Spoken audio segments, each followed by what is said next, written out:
It's the cold hard truth.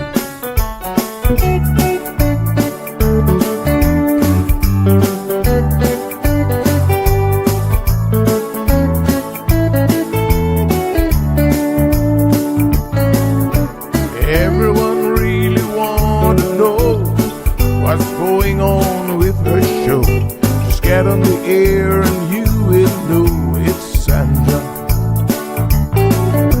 The queen of the mile road is here, helping people from everywhere. Get on the phone and you will hear Sandra. Now she will tell you how it goes, but don't you ever step on her toes, 'cause you will hear the cold hard truth from Sandra. They say she's the hero in town, helping people from all around. You get a call, your money is found, it's Sandra.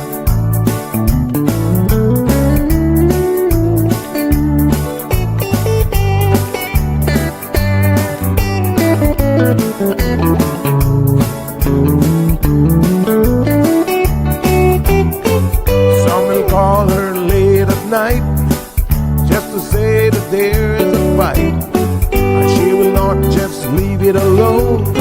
She'll get up and call on the phone, and when politics starts on her show, everyone really wants to know the way the things will really go with Sandra.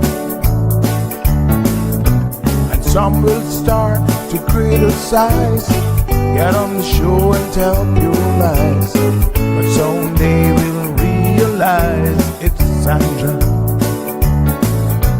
And when they start to argue again, she'll pull the heads to the wind, and soon you will be a friend of Sandra. 'Cause every day everyone wants to hear from Sandra. Every day everyone wanna hear from Sandra. 'Cause every day everyone got to hear from Sandra. 'Cause every day everyone got to hear from Sandra.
All right, folks. Good morning. Good morning. Good morning. How are you? Happy Monday. Give me a second here. Just sorting out our links to send out to everyone. Of course, I am aware of just a few little bugs in the studio, and I've discovered someone who doesn't follow instructions very well. I've just sent them a stern message this morning. So, yes. Okay. Let me just see here. Let me get these links for you guys really quickly. And then we will be on our way. All right, folks. Yes, good morning. Good morning. So lots of things happening. We do have to get to some of these today because unfortunately, what can I tell you except, wow, I thought 2026 might have been better with the driving, but dare I say, not really. We've had several accidents over the weekend that prove that we really need some serious attention to driving on Cayman's roadways. It's just, I hate to use the term getting bad to worse, but it's certainly not getting any better. Can I say that much? Because that's the truth.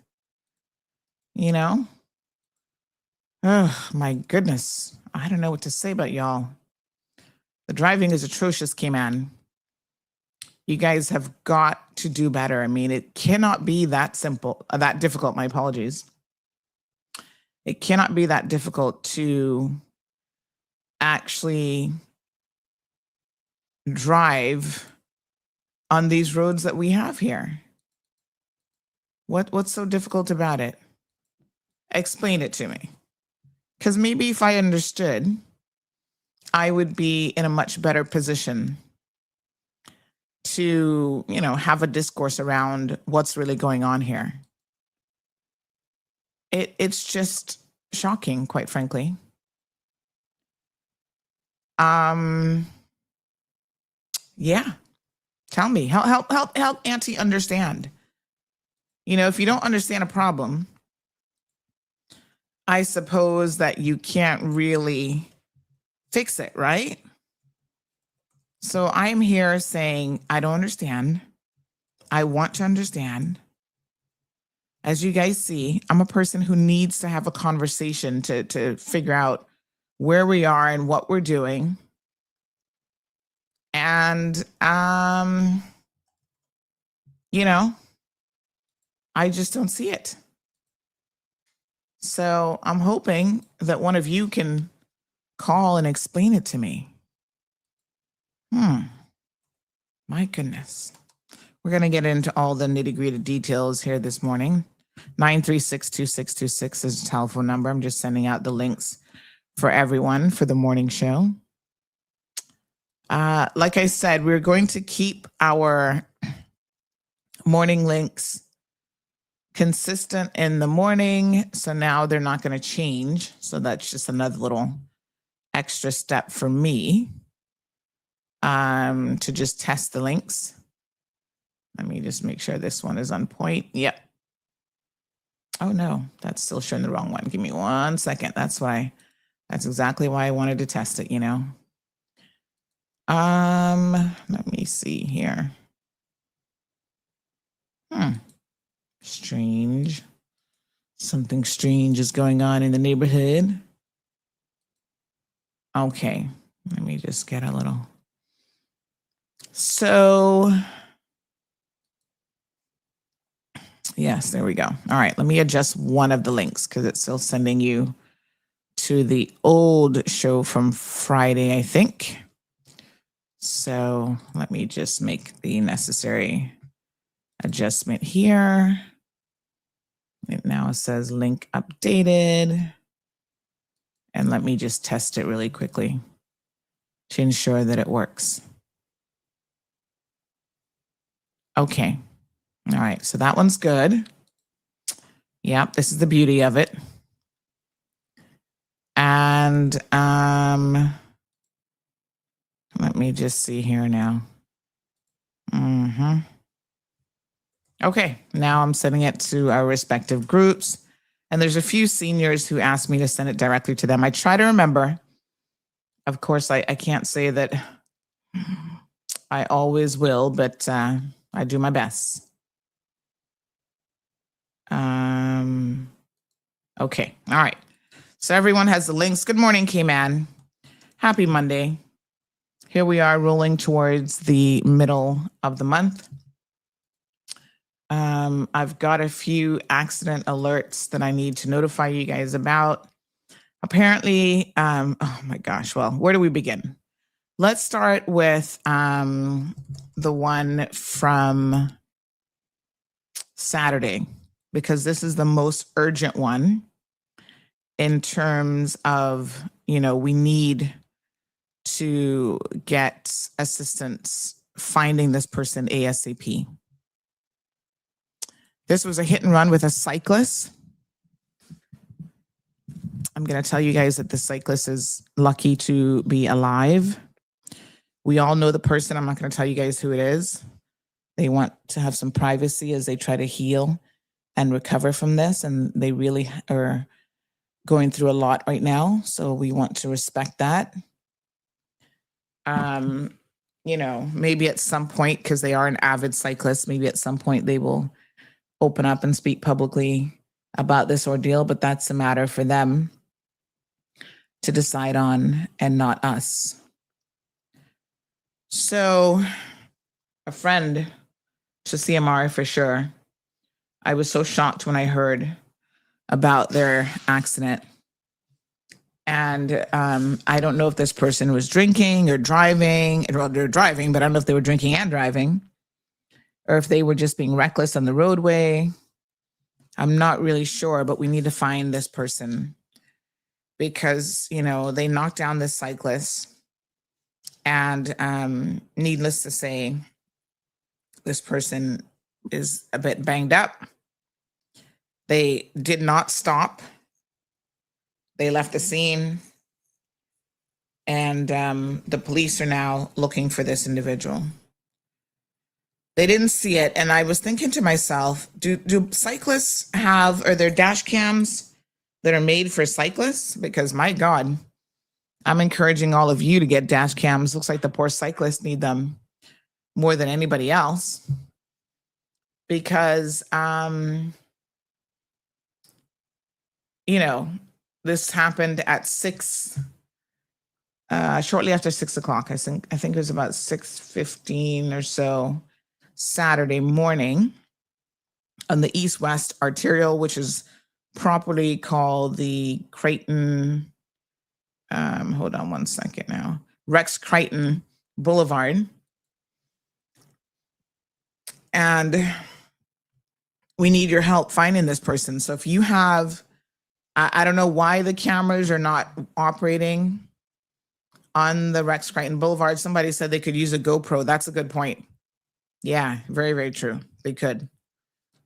I would recommend it. Cyclists, get yourself a GoPro. There's also one that, there's one I have here that's like an action cam as well. It's made by, I'm trying to remember who makes that one. Anyway, there's a couple people in that market, in that space. They make these, what's the term for them? Action cameras. Yeah. So, please do as much as you can. Thankfully, there were other cyclists there to help get him to the hospital. I hate to tell you, but you can't even cycle alone on the roadways anymore. That's just how dangerous Cayman roads have become. So, I'm going to tell you, I'm trying to remember who makes the, there's another one that not too long came out. Give me 1 second. I'm going to tell you who that is. But anyway, you can look those up. There are a few of them that are on the market in any event. So, Let me see here. There's one called, let me see.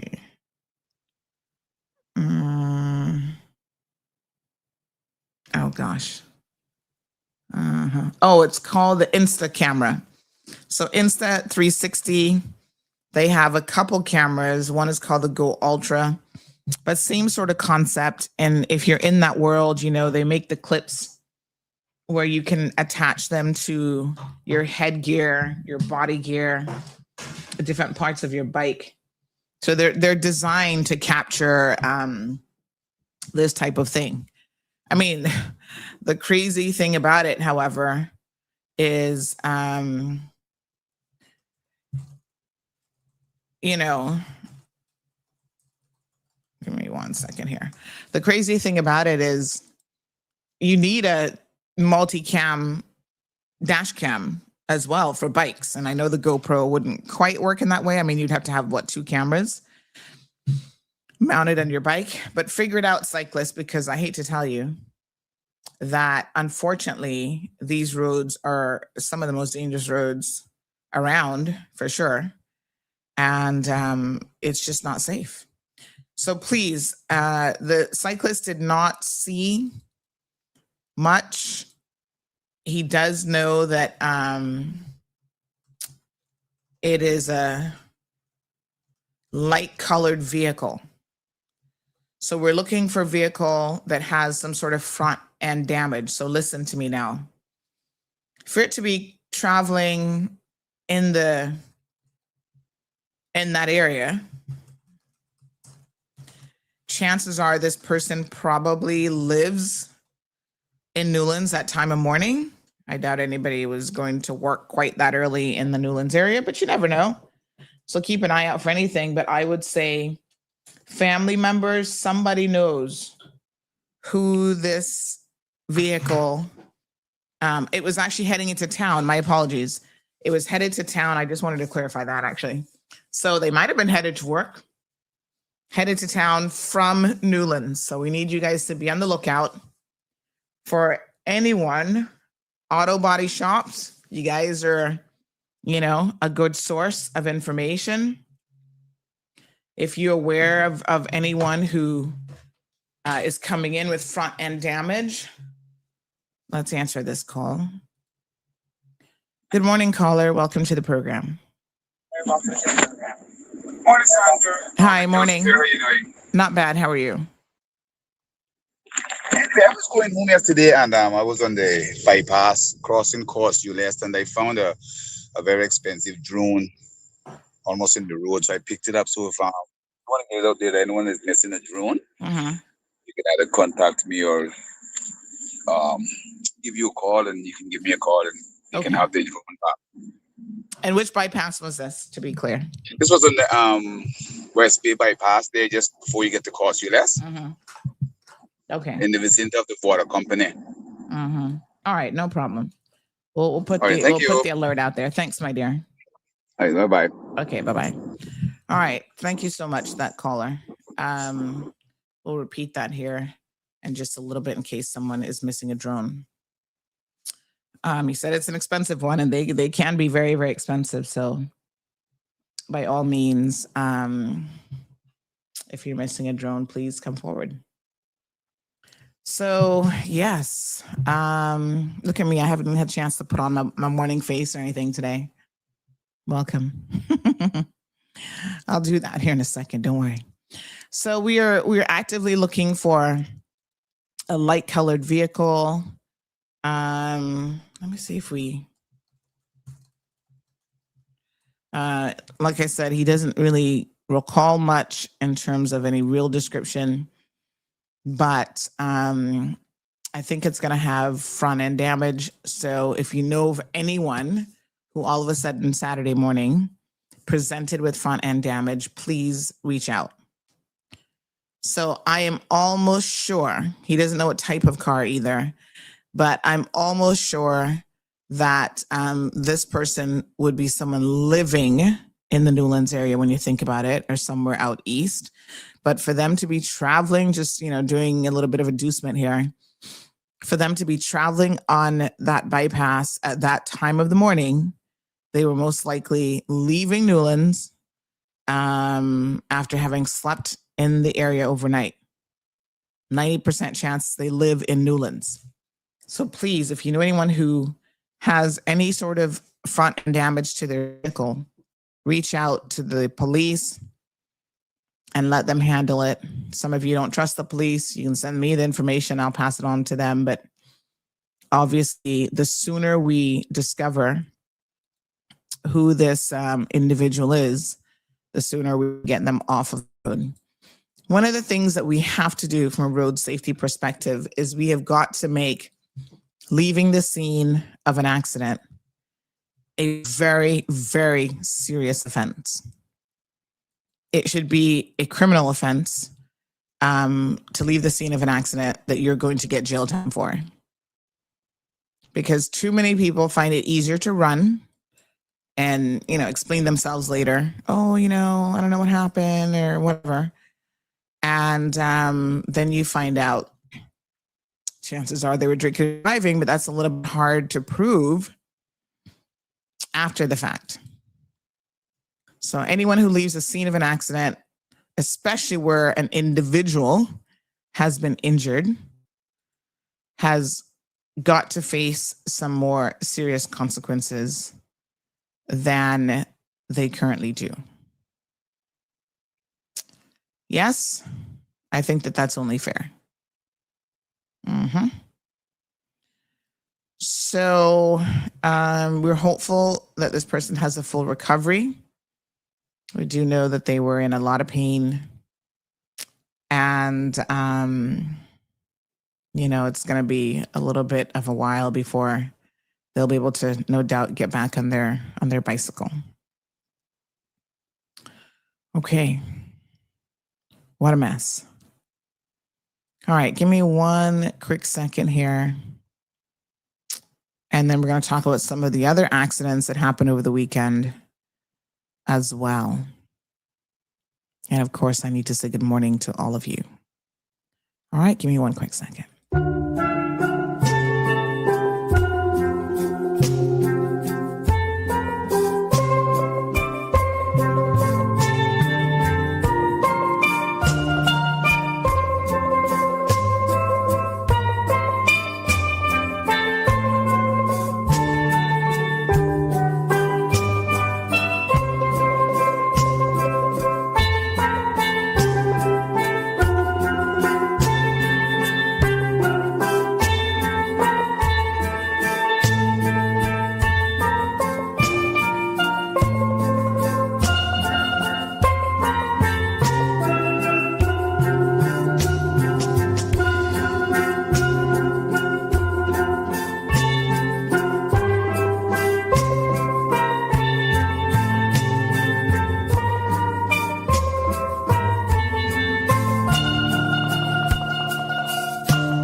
Okay, folks, good morning again. So just this morning after 1 o'clock, there was another serious accident right in the Savannah area. And of course, really, really crazy. This one, I don't know how these people walked away from this or if they did, but I haven't heard of any fatalities. So I'm knocking on wood and hoping that they walked away from this. But it certainly does not look good. And I'm still trying to figure out if this is a single car accident or if this is a multi-car accident. I can't quite figure it out. So I'm going to show you the video that we have and you guys can help me dissect this one. We just got it before coming on air. So let me just show it to you and then you guys can tell me what you think. It's pretty wild. This one is pretty wild. Again, the car is mashed up pretty badly beyond recognition. And once again, I really, I don't even know what to say. It's shocking. So give me 1 second here. So this one happened in the vicinity of the Savannah School. It almost looks like it's in the parking lot of the school. So give me 1 second here and I'm going to show you guys this video. Someone sent me 2 of them, so I'm just looking for the second one as well. But yeah, this is pretty wild. So hold on. Oh, here we go. Yeah, this is the second one. All right. So it happened, it looks like right after 1 o'clock this morning, based on the number of people that sent it to me. After 6 o'clock, the vehicle was still there on site. It looks like some people were stopping and taking pictures of it and taking footage of it because it's so shocking. But anyway, here's what we know after 1 o'clock this morning apparently happened in the Savannah area. So let me show you both pieces of video and then you can tell me, does this look like a single car accident? Here's the first one. This fence, it looks like. Oh my God.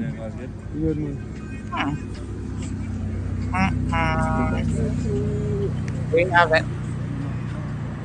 And I think it's jumping up. let me just mute that and play it again. So I see the school sign, and I think that tree is right on the school property. So they took down the whole fence and a couple fence poles. And yeah. Wow. Where they were going. Oh my God, they even knocked down, it's close to the crosswalk. Because they even knocked down the little crosswalk sign for the kids that says, cautious, kids are going to be crossing here because it's a school zone. So they knocked that sign down. My God, what the heck is going on? And then here we have another one. Look at this. It looks like it's only one car. It just ran through. Look at that. Jeez, oh my gosh. Mashed up bad. That's the back end of it, all crushed in. And completely, well, if anybody was in the back seat, they would have been seriously injured. I don't know how many people are in this car. Looks like another Honda Fit, not for nothing, but I could be wrong. But it's a Honda Fit size vehicle. And they can't really take much of a lick. So I don't know what y'all doing out here in these streets with these cars. Good morning, caller. Hello? Hi, caller. Hi. I can't hear you. 1 second for me. Let me just try and plug in this. 1 second, TD. Oi, oi, oi. Hello? No? Let me call you back. Let me just restart the phone. I charged it this weekend, so maybe it just needs a little reboot. Give me 1 second. I'll restart it and give you a call back. So again, we're calling for anyone who may have any information on the hit and run. At this point, this person might talk, as is often the case, or you just need to be observant. My apologies. About who's in the neighborhood. If somebody's covering up their car and they never covered it up before, they're hiding out. Those are good signs that they got something to hide, honey child. So please look out for them. Okay, let's see if we can. I think I can hear this working again. Let's call this caller back. My apologies, caller. Let's see what's going on here. Uh-oh, I still can't hear you. Oh boy. I'm Good still trying morning. to. Oh, there we go. There we go. Good morning. Good morning. Good morning, Divine. Well, first of all, Sandra, I know you want to touch on these issues, the tragic thing that happened over the weekend, and I'm of course concerned about those as well.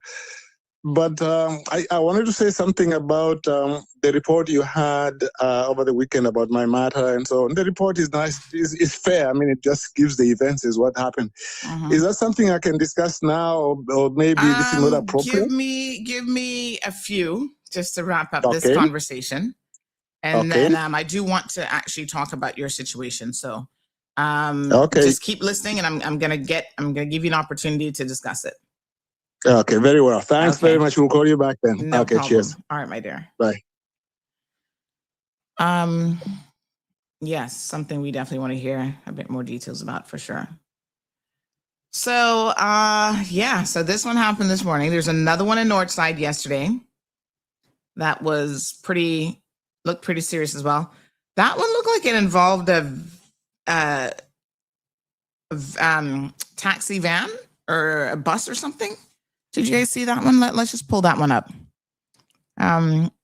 Of course, we post all of these on social media for you guys to see. It's some kind of van. Y'all got to do better with the camera job now. I can't quite make out if it's a bus. Does it look like a bus? If they'd kept the camera up a little bit more, we might have been able to see more. But chances are, again, I want y'all to be compliant. We appreciate you sending in. We appreciate you sending in your footage. But of course, I always encourage people to be compliant when they're doing so. We're not trying to get you in trouble, you know, and you could get a little careless driving ticket for this if you are driving and actually recording at the same time. So don't do that for the sake of getting CMR any footage for sure. In fact, what you do instead is you pull off the side of the street. When you pull off the side of the street, you can record as much as you want. It's in public, so nobody can say anything to you. It's a public roadway. Sometimes the police try to tell people that they can't record in public, and that's ridiculous. That sounds like the Nazis. Oh, I mean the Americans. Sorry. Yeah, because the Americans apparently issued something over the weekend, the federal government, Trump administration, telling people that it's an offense for them to record ICE. My apologies. I legit had to cough. Let me drink some water. So, trying to convince y'all that it is an offense to record ICE now. What a hot mess they're in. Oh my God. Anyway, it's not an offense. You are more than free in public. And if it's your private property, you most certainly can as well. Record all you want. When they put up caution tape around these situations, well, that just means that you can't go beyond the caution tape. But you have cameras that can zoom in and out. So, you know, improve on those camera skills for me, my citizen reporters. Please and thank you. The best thing to do, as I've said time and time again, get yourselves a dash cam, or at the very least, if you can't get a dash cam, at the very least, get yourselves a hands-free unit that you can put on your dashboard. Because when you put that on the dashboard and it's hands-free, you know, you guys do know you have remote controls for your phones, right? I have tons of them around the place because I use them like when I go on vacation, I use my selfie stick. I don't have to physically touch the phone. I just press we set up the selfie stick and smile, and I press the shutter remote. They're cheaper. They're like cheap, $10. You can get some. You can even have some that zoom in and out. They're a bit more sophisticated. Some of them have a they like flip to back and front camera, for example. So yes, utilize those to your advantage. Oh, somebody else is sending me additional footage. North side yesterday. Okay, let me see. Oops. All right, trying to download this one. Give me a second, honey chill. But yeah, do a better job for me, because I'm kind of relying on you guys on these streets. Why is this one not downloading? Someone said to me, I think it was yesterday, the day before, something was happening in, was it West Bay? Somewhere about, and they were like, oh, I'm sure you have someone in the area. I'm like, ooh, honey child. Y'all think we got like a whole staff complement of people all over the place, right? And I was like, not really, Not really. Okay, hold on one second. Let me download this one. Yes, give me a second here. So, wow. Not good. I'm gonna mute this person. Oh, this person was stuck at work? Like they couldn't get out to come to work because of this accident? Oh my gosh. Sorry. All right, here we go. Here's another view of the north side accident. Can you tell me if it was actually a taxi, a bus, or just a work van? It looks like is that a bus? So there it is, 2 vehicles. Looks like that SUV and then the bus. Ambulance had to attend to the scene. Looks like they have the stretcher out, assisting someone. So yeah, wow. One thing I know about North Side, I went up there recently for the New Year's and I hadn't been there in a little minute. I tell you what, the minister has put in more than enough speed bumps to slow y'all down. If y'all still speeding, we got a problem, Houston. So it was a work van. Thank you so much for clarifying. In the middle of the afternoon, I don't know where you were rushing to go or what the situation was. Like I said, Minister Jay has put in speed banks down, NRA, by his request, no doubt, to try to slow you guys down.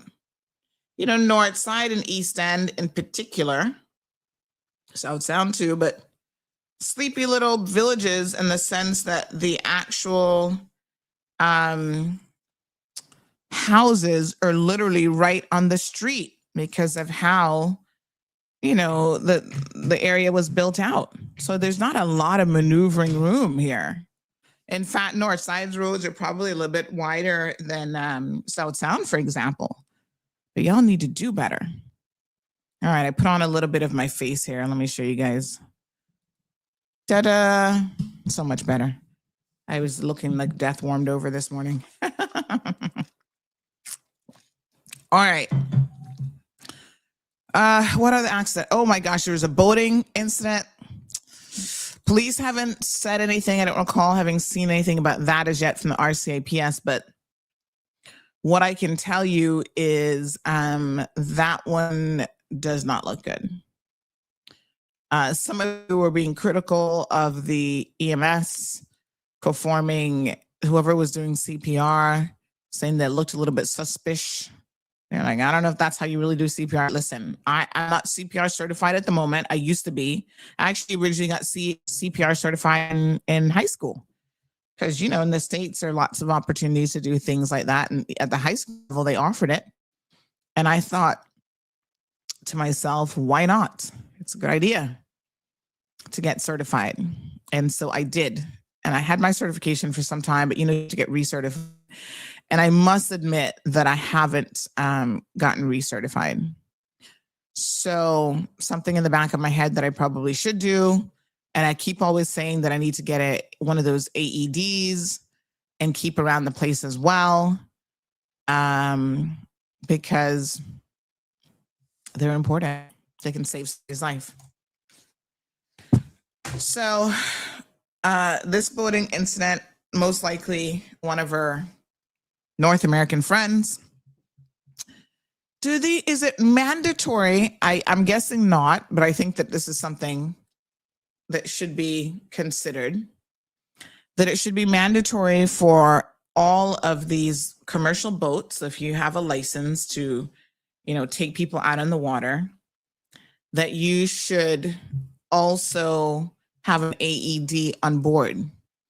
Because if something happens out in the water and it's going to take you 5 to 10 minutes to get to shore, to get that person to shore, even if you have communication, you can call 911 and the EMT and ambulance are waiting at the shore. Those 5 to 10 minutes to get on shore can make a world of difference in somebody's life, like literally life or death. So I really think that tourism, Minister of Tourism, to me, this is an easy fix that could save people's lives as we see more and more.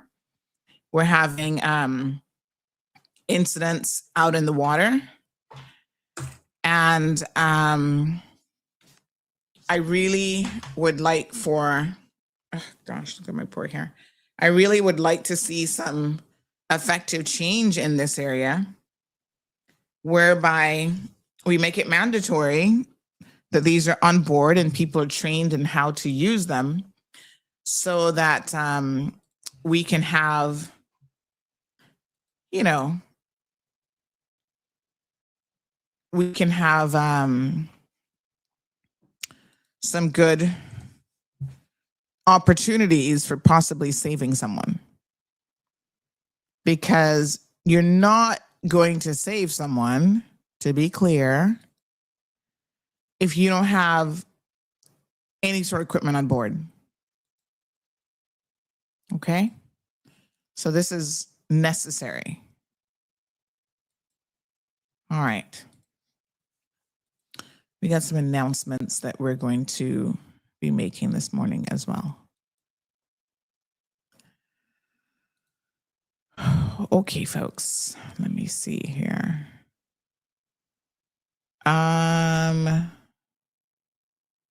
Okay.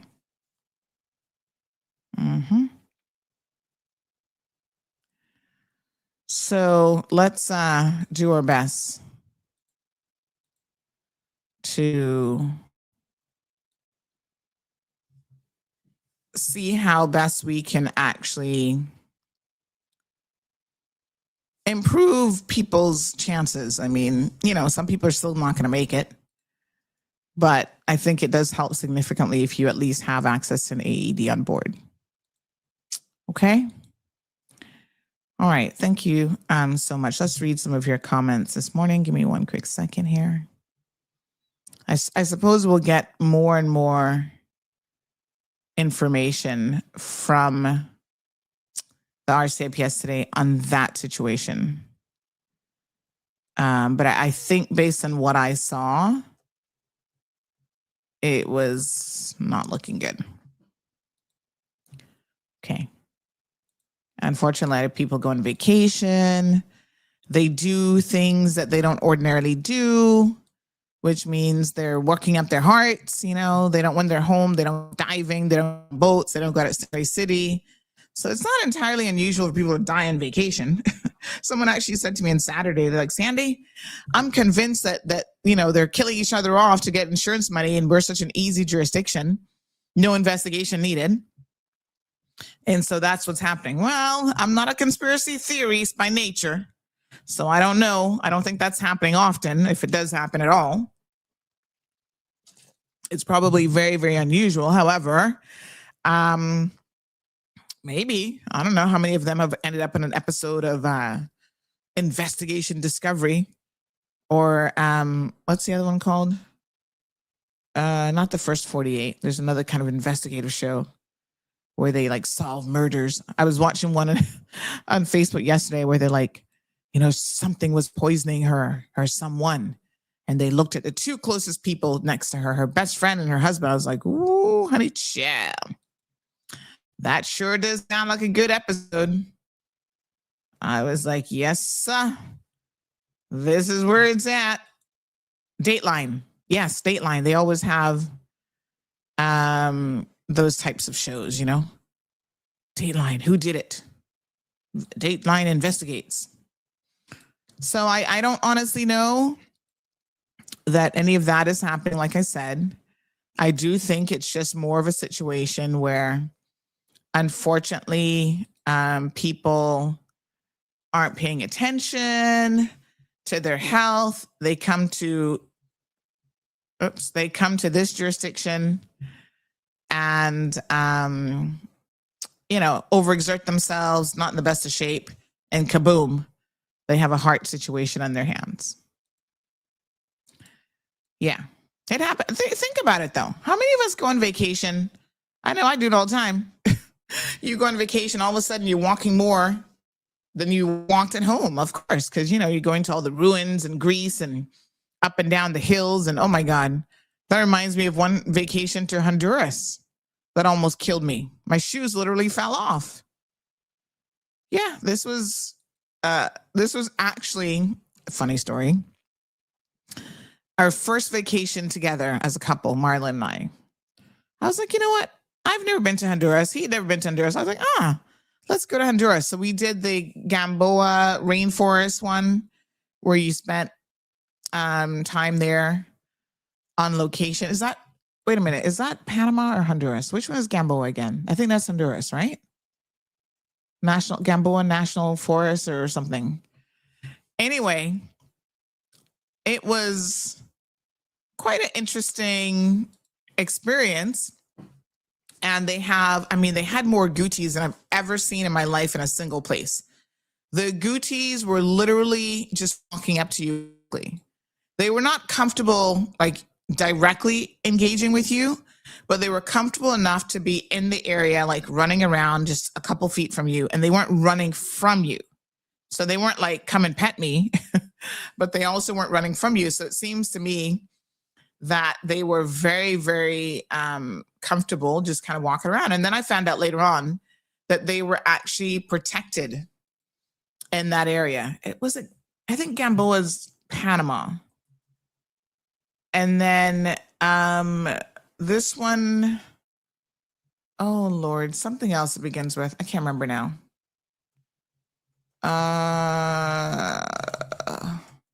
It'll come to me. It's not Gamboa. I think Gamboa is actually Panama. This one was the Lodge at Pico. There we go. I knew I was off on that one. The Lodge at Pico Bonito. Really, really nice. Oh yes, they're still open? I thought somebody told me they had closed. This is Nasaiba. Anyway, they have these excursions apparently that you can go on. And I underestimated what the excursion involved. So, I was like, oh, it was such a nice lodge though. Oh, the breakfast was good, nature everywhere, all the greenery. I absolutely loved it. So they had this nature trail. And they're like, oh, let's go on the nature trail. And I was like, oh, okay. And I remember having these new shoes that were, remember when it was a fad to have shoes that kind of felt like you weren't really wearing shoes, like they were minimalistic shoes? But they had a sole on them, right? But it was like kind of minimalistic, whatever. And I was like, oh yeah, these look good. And I took them on vacation with me. Never take new shoes on vacation. That's the first lesson. Anyway, I put them on. And we decided to do this tour, nature walk tour, whatever. Oh my God. Nobody told me it was so rugged, first of all. It was really rugged. Like there were some areas of the terrain where there was no footpath. You were just walking on bush and getting scraped up by bushes and the whole 9 yards. So it was kind of rough. And yeah, my shoes, the bottom of those shoes disintegrated. And I was even fully halfway through the tour at that time. So I had to turn back. And so they were like, well, in order for you to turn back, we have to send a guide for you because, the area, let's just say that it was protected by military units with like, big AK-47s, AR, whatever the heck they are. Yeah, I guess they knew why. And so like at one point you could look down and you could see like the riverbed and there were the locals there, having a good time, bathing and whatever in the river, like swimming in the river. And I remember the guide saying to us that, they have to be very careful in this area because sometimes drugs come in like in the region and, the whole 9 yards. So I thought, oh my Lord, what a hot mess. Anywho, it was beautiful. Really impressed by all the nature of it all. But yeah, we, the guy said, okay, you want to go back, no problem, but I got to get you an escort. So, stay here and I'm going to call for someone to come for you. And the other thing is they didn't want me to get lost, obviously, on my way back. Whew, honey child, what a hot mess. So, it happens, you're overexerting yourself. Child, I was like, oh God, I hadn't walked this long in so long. And I really didn't anticipate that it was going to be that type of terrain. But you know what? There's a couple other people from Cayman in our group. They did like a whole weekend excursion thing, right? So there were some other people in our group, and they legit were like fitness buffs. I think one of them was like a lawyer or something from Cayman, and they were like hiking gear, muscled up, like they were having such a great time. And here I am, oh God, I can feel my little heart thumping a little bit too hard. Lord Jesus, take the wheel. So when you go on vacation, don't overexert yourself. Take it easy. Do the easy stuff. Go for the massage. Don't go swimming and snorkeling when you haven't swam or snorkeled in 20 years. Because your body's just not ready. Freddie, sorry. Barbara, good morning, says we desperately need police on the eastern side of the island, especially on Sunday evenings, as people make their way back from a drunken weekend. We were almost hit on our own way home yesterday by two idiots racing through breakers. What time was this, Barbara? I'm curious to know, because we caught some on footage as well, and I wonder if it's the same ones. East End is a racetrack, and we need speed bumps above and below the primary school, as even the buses are speeding through. Lord Jesus, not the buses. Okay, Barbara, let me show you the dash cam footage that we got yesterday. With one was a blue car. Clear.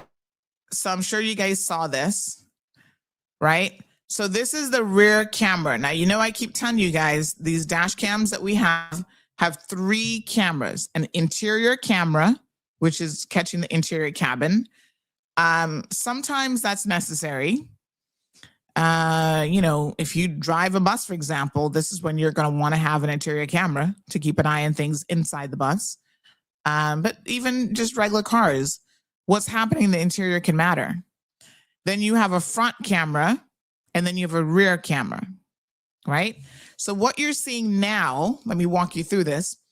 This is the rear camera view, because it didn't really make any sense to have just the front camera view here of when he passed us and flying towards an ambulance. You needed to see what was happening behind us. So here we are driving on the highway there, coming out of East End. We were actually out of East End already. And this is the rear view. So here we are. There's one car, white car of some sort behind. And then you see there's several cars behind him. As you kind of come around the bend, you're able to see a little bit more. There was a car behind him and then two more following. And look at what they do. They start to pull over. Now, technically, this is a dotted area, so there's nothing wrong with them passing here. Although it's on a curb, and I'm kind of interested to know on that curve why you'd make that dotted, not a solid line, but there you go. All right, so it's dotted, and here they are. They start to pull out from the pack. Need for speed moment here. Okay. So here we go. They start to pull out, and there's at least 2 to 3 cars that they now have to overtake as they pull out, right? So here they go. Yep. They're the blue car coming fast ahead. Now, mind you, keep in mind that this is a 50 mile per hour zone, I believe. I'm doing 43. and this car is going to pass me. So let's just say that they were, and look at the distance that they came from and their ability to pass me. You know, they were clocking a little something, something. Okay, and then here they come. Here's a blue car. He's in the lead, coming straight ahead. The guy behind him following closely. Now the blue car, help me out, you sports car fanatics. What is this? What kind of car is this? This is a what? Honda? Looks like it could be. So there it is right there. And then the other car behind, look at the poor pedestrian, poor him. He better move over more in the bushes. And then, of course, I'm going to show you the front. So as this back camera is catching this angle, I'm going to show you here in a second. We're going to flip to the front camera and you'll see what was happening in the front. So this guy obviously recognizes he doesn't have enough time to make it, right? So he pulls over then right behind us, and there he is. Now, we could zoom in and get that plate number. I'm going to leave that up to the popo to do that if they so wish. That looks like, is that an Audi? Yep, that's an Audi. So somebody says the other one looks like an Audi A5 or A7. I can definitely tell that he was racing with it. If that is correct, this one behind us now, dark colored Audi, that's definitely an Audi. Yeah. And like I said, it doesn't take much for someone to zoom in and get the actual license plate. So there we go. Then the ambulance passes them. So that's why he couldn't move. Now let's look at the front camera view to see what was going on. So we're going to switch now. So that's the back camera. And then you see him there. Now this is the front camera view, right? So this is what was happening with the front camera. So see, that's the moment. And again, wouldn't take your brain surgeon to simply zoom in right here. And you're going to get, let's back it up a little bit. Right there. Yep. Does look like an Audi for sure. Let me zoom in on my phone. It's hard. I can't do it in live time on the, oh, somebody else zooming in for me. Hold on. They look like, that looks like an A4, the second one. Okay. The blue car is an Audi A5, says another person. Let me see here now. And let me just have a quick look. So yes, I think that if you zoomed in on those vehicles, you'd be able to easily see the license plate numbers. So there he is. Now y'all say, oh, he had plenty time. Well, I think you're missing the point, really. Plenty of time. Count the seconds. 100. What? Yeah. I mean, to be fair, it wasn't collision time quite yet. So yes, he's there and the ambulance is coming, but he had to quickly get over because the ambulance is speeding in the opposite direction with lights on to obviously make it to someone who was in some kind of distress. This was on 6 o'clock. What time did the accident happen? And I don't think it happened. That would have been the north side accident. Would it have been? Hold on. Let me check something. No, the north side accident was after 4 o'clock. So that wouldn't have been that. This is something else that they were running to. So there he is. And then the ambulance is going there. But he was, so let's take a pin for a second here, right? Road safety being one thing. He was definitely speeding, without a doubt. Like I said, you could see at this point, we had slowed down a little bit because, of course, I did see him coming. So I went from 43 miles per hour down to, at that point, 42 miles per hour, slowed down to 36, 33, 31. Because when an ambulance is coming, although these guys are in the opposite direction, so I don't really have to pull off. They have ample room to continue in their journey. You know, I still want to, nobody wants to impede an ambulance to the police anyway. So naturally, you slow down to kind of, you know, just be courteous, I guess. And there he is. He's gone. He is out of sight. So you figure out the speed that he must have been doing in order to pull that off. So the Audi behind, I think eventually we have, I'm trying to remember if we show him eventually passing. But that's the beauty of these dash cams. They're capturing it all. I mean, they're capturing, the whole thing. You just have to pull down another snippet. So we have some more footage here that someone has just sent. Another accident, even the woman standing up was like, WTF, I had the right of way and she didn't stop. Oh, this is one in town. I need to ask you a question about this footage though. You see the reflection that you have on your, hold on. I'm trying to see what I'm looking at here. Okay, let's review this one. You see how there's like a glare on your, it's like picking up the glare on the front, what do you call that? The windshield. When you had your camera, this is one of the cameras that we have, did you have him install the lens on it comes with a CPL lens. It looks like your CPL lens isn't on that camera. So I got to ask you about the installation. We have, what's his name that does them for us? Kevin Bryan. But I think your CPL lens is not, your polarized lens is missing. Make sure that's on. Because that's that reflectiveness, and I'll show you guys here who are listening to the program. That's the point of having the CPL lens, especially in the front one, because you get a lot of sun coming through and stuff. And so you see that glare. Oops. You see that kind of like reflective off of that's what that is. So make sure that your CPL lens is on.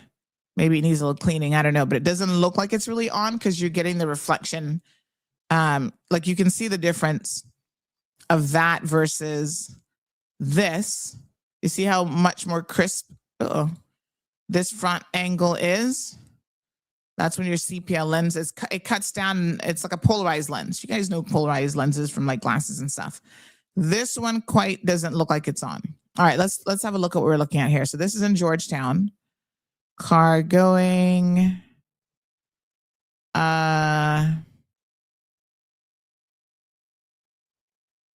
So he doesn't stop. What the heck? So he goes through the roundabout. This is right there by RBC. So car coming through the roundabout. And I'm telling you, with these dash cams now, you notice all sorts of bad driving. People breaking the laws left, right, and center. All right, so here we go. So he's coming around that little miniature roundabout there. Boy, K-Man loves the roundabout. RBC, see that stop sign?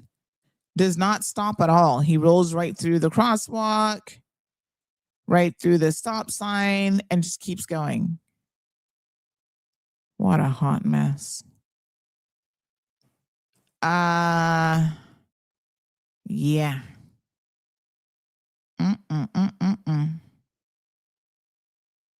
Oh my gosh. What a mess. Nosa. So the person says that I can't, where's the woman in the crosswalk? There's somebody in the crosswalk? Let me see. I see the cyclist. I see the cyclist right there. Where's the woman? But anyway, this person says, even the woman standing up was like, WTF, I had the right of way and she didn't stop. Where's the woman standing up? Because I think I'm missing her. Okay, where's the woman? Is there one right by that tree and I'm just not seeing her, like kind of close to where the cyclist is?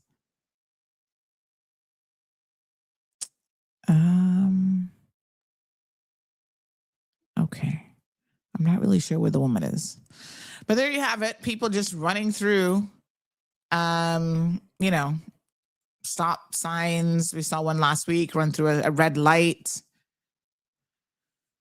So this person says, hey, Sandy, that blue car looks like a guy I know. Please keep me anonymous.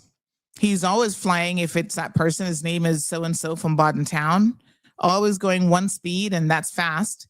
He used to work at NCB, but not 100%. It's him because he does have a car like that one he just showed, like the one you just showed. Well, it's not gonna. Oh, they think it's their window tint. You have tint on your front window? Huh. Maybe try taking it off then. Take off the CPL lens because the tint, something, try taking it off. It might actually look better. Okay. Yeah. See if you take it off, if it's better, because if it's already tinted, you may not need that. All right. So, Popo, you got work to do. Like we said, they said they want this evidence, so send it in. We'll forward it to them, and they can zoom in, get the plate numbers. Let's start holding each other accountable on our roadways. All right. Thank you so much. So the Ministry of Education and Training is hiring, and they are looking for Caymanians, and they have a number, I think it's over 20 positions available. So let's go through some of these. We encourage you to apply. They have positions as early intervention program coordinator, educational psychologist. That's no doubt challenging job, but somebody's got to do it. And who better to do it than we, the people, Caymanians, that is. They have literacy coaches, occupational therapists, primary mathematics specialist teacher, school counselor, primary specialist teacher for PE, Spanish, and ICT, school inclusion specialist, school inclusion specialist teacher. I guess there's a difference. Speech and language therapist, pathology, student progress leader, teacher at the primary level. Deadline for these, by the way, is January the 18th. So just a few days away. They have early intervention program coordinator. Did I read this one already? Oh, yes, sorry. I think that's the same one. Oh, yes. Teacher for secondary, art, business studies, English, home economics, humanities, ICT, mathematics, music, PE, science, and Spanish. Teacher for special schools, teacher for English as a second language, teaching and learning coordinator, and even on Cayman Brac, they're also looking for primary mathematics specialist teacher, teacher for secondary English and special schools. So number of positions there, folks. Please go to the government website and submit your applications. Morning, Aliano. Aliano says that's not going to work, and we have a police force that seems to be stretched thin by the looks of it. But come on, Cayman, this road issue BS needs to stop. What isn't going to work? I'm not sure exactly what you're referring to.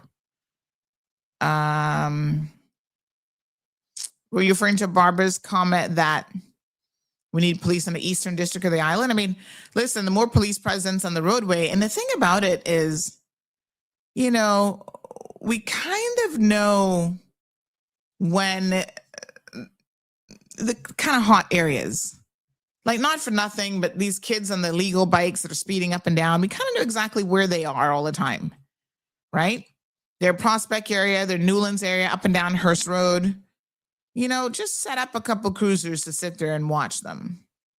You'll be able to pick up a few bikes. Sandra Coe says to Barbara, the entire Cayman is a racetrack, very dangerous.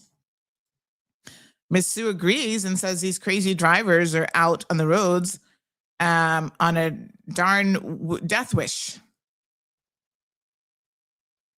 Oh my God. Aliano says they can't record people in public is ridiculous. You're in public, not a private location. Of course you can record. And we've had that, you know, all the time under previous police administrations. And, you know, when they come up to me with their foolishness, I'd be like, officer, Please go educate yourself. Because you're not telling me that I can't record. Come on now. In fact, the last time we had an incident, uh-huh.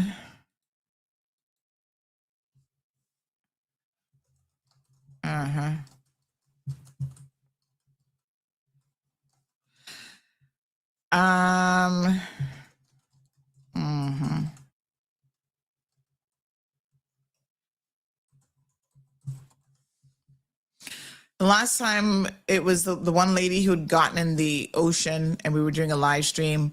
You know, the police were saying, listen, we can't stop you from recording. Thank you, Anthony. We can't stop you from recording, but, you know, we'll set you up at a particular location. Yeah.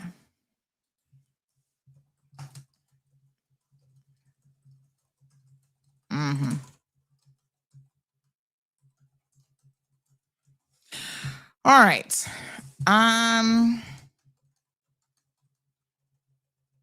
Yes. Lord have mercy.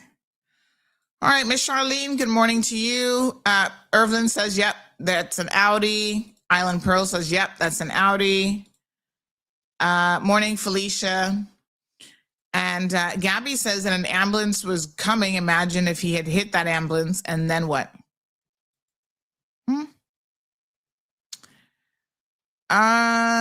Real Deal says this is a result of government after government ignoring the importance of keeping infrastructure at the pace of development. Was too focused on revenue, nothing else, so we suffer for it now. Well, infrastructure is one thing. How many roads do you need is another question. You know? So what you gonna do? No matter how much infrastructure you have,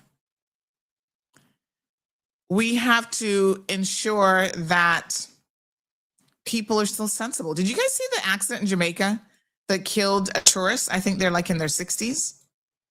Hold on one second. Let me just demonstrate to you what's happening, not just in our roadways, but our regional partners as well. There was another accident yesterday that someone shared with me where 3 children were among 4 killed in St. Elizabeth, Westmoreland border crash. You know, because again, these people are driving like a bat out of hell. No concern whatsoever on the roadway. That's most of the time it's speeding that's killing people. Now, I haven't really watched this video yet. The Jamaica Gleaner had it up. There was another one. Oh, yes, this was a U.S. national that died in the Ocho Rios car crash. Let me show you guys this one as well. Both of these happened over the weekend. So, you know, these people are not slowing down. It's like they don't care. They don't value their own lives, and they certainly don't value your life. So this was a 64-year-old American who was a passenger in a car. So let me just show you both of these fatalities that happened over the weekend in Jamaica. And we get such a mixed bag here of drivers. We get the worst of the worst, the speed demons from Jamaica who think that these are Kingston roads or Ochi roads or whatever, which clearly their roads are no better. The road infrastructure is absolutely no better. These roads are not designed for this kind of speed for a reason. Look at this. Look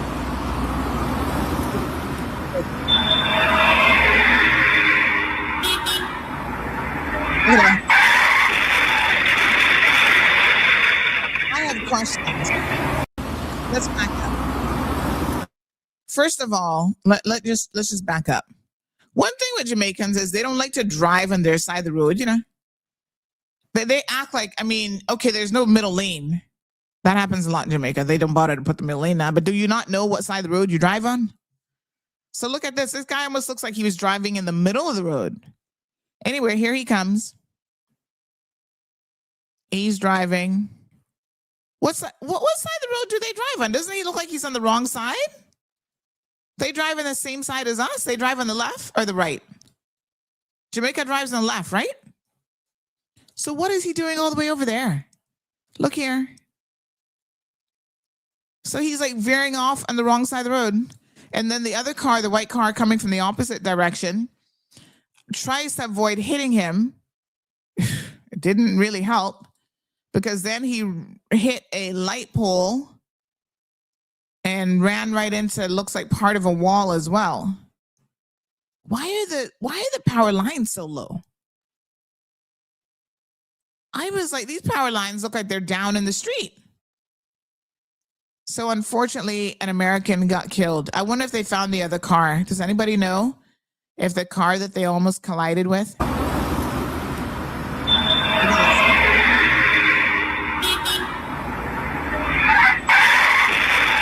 Wow. Oh my God.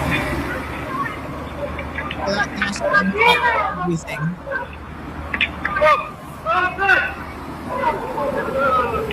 Wow. He was trying to avoid the car and then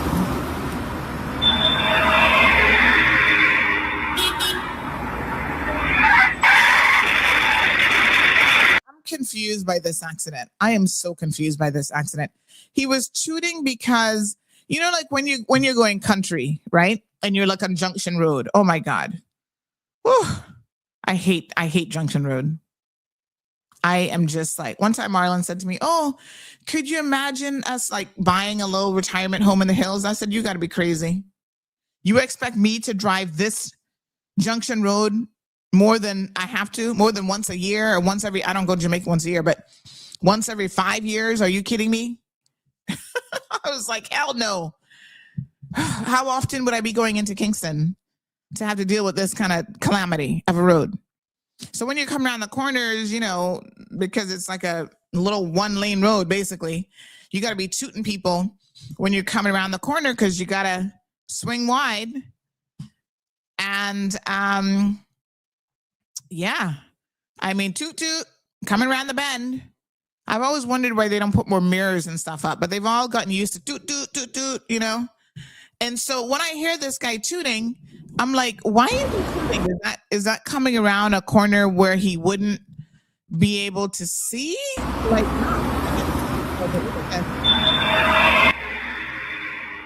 he's just on the wrong side of the road. I'm confused as to why. What kind of bend is that? But those power lines are really, really low. Why are they so low? Is that power lines or is that something else I'm looking at?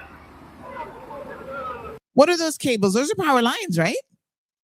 But they look like they're in the road. They're like hanging down on the road. Is that because of the accident, the hurricane, why they're like that? I'm confused. I don't know. Somebody needs to explain that one to me. And then here's another one yesterday. Again, being reported by Jamaican News, 3 children among 4 killed in San Jose Westmoreland border crash. And I tell you one thing, when Jamaicans have an accident, they have the most epic scenes because look at this. Why is the guy hitting the other car over there? He trying to repair the car on the site? What are we doing in the back there? Oh, is he trying to hook it up to the... Oh, sorry. I was like, what the heck is he doing? I think he's trying to hook it up to the... I don't know why he's hitting that though, but I guess he's trying to hook it up so it can be taken away? I'm a little bit confused. Look at this. Multi-cars. Oh my God. Oh, he's dead not to look. Oh my God.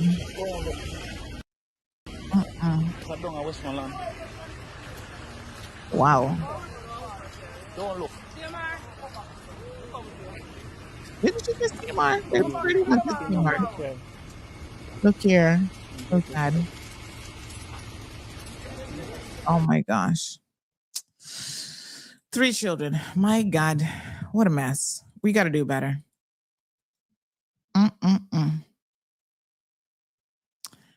Marshall says the video was taken from an upward position looking down, and that's why the power lines look that way.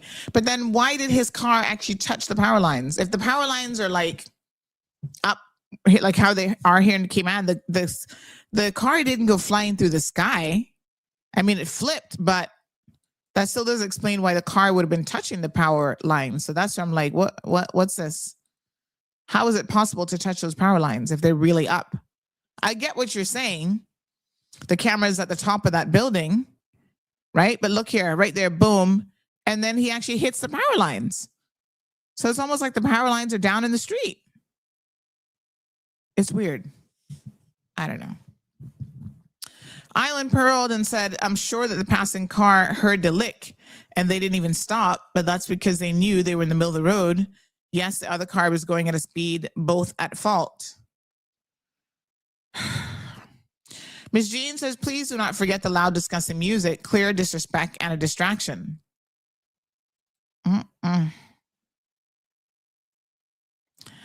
Real Deal says the fact that we still have primary roads that are only one lane each way is the issue.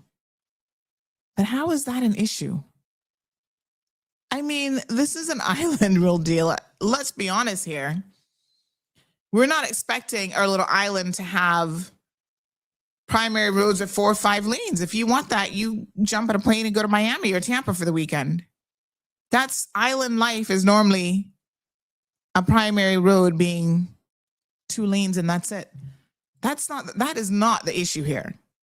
The issue here, drivers have no respect for the road rules and for doing the right thing in terms of the speed, staying off their phones, and not drinking and driving. That's the issue. That a pint. All right, we're going to get to Mr. Bleaky here in a second. I know he wants to come onto the program and share some of his situation. So my daughter asked me a question yesterday, and it occurred to me that I am not doing a good enough job as a parent. I got to step things up. She must have heard, she doesn't really listen to the show, but I think sometimes if she's around certain people and they're listening, she does hear clips of it. So she's like, Mom, what are you saying when you say what a pint? What do you mean? What does that mean? She can't quite say it right. She's like, what do you say? What's the point? And I said, no, what a pint? What's the point? No, pint. What a pint? And I said, it's just a Caymanian way of saying something. She's like, what does that mean? I said, oh God, I am failing my child when it comes to learning her Caymanian, what's the word I'm looking for? Dialect? Is it a dialect? Colloquialism? Lingo? What are we going to call it? I got to do better. We got to do more. So I mentioned it to another parent. She's like, yes, girl, we got to do more with these kids, taking them to, like, you know, all the national sites and making sure they have a few Caymanian friends. Because, you know, in school, if you don't go to government school, there's a lot of diversity in the other direction, a private institution. So she's not really hanging out with a whole lot of Caymanians. Her little BFF PK is a Caymanian, but, you know, I'm not sure that she's speaking with a Caymanian accent either. So we got to do better. So I was thinking to myself, I mean, obviously I've got lots of Caymanian friends, but I don't know that we're sitting down having a deep conversation in the proper dialect. I need an immersion course, right? So we surround ourselves, like, you know, even my husband, Marlon, he's Jamaican, but a lot of people can't figure out that he's Jamaican when they meet him because, you know, he has to be around his people, like really around his people for probably the accent to really come out. He speaks more mono, like no very strong accent per se. And that's just his natural way of speaking. I mean, he isn't putting on, but I think it does change slightly when he's around like certain words and stuff that he'll use when he's around, like, you know, all Jamaicans, he goes back home or whatever. So any suggestions, hit me up. on how we can introduce Gigi to a little bit more, you know, or where do I have to take her for her to hear some Caymanians sitting down chatting?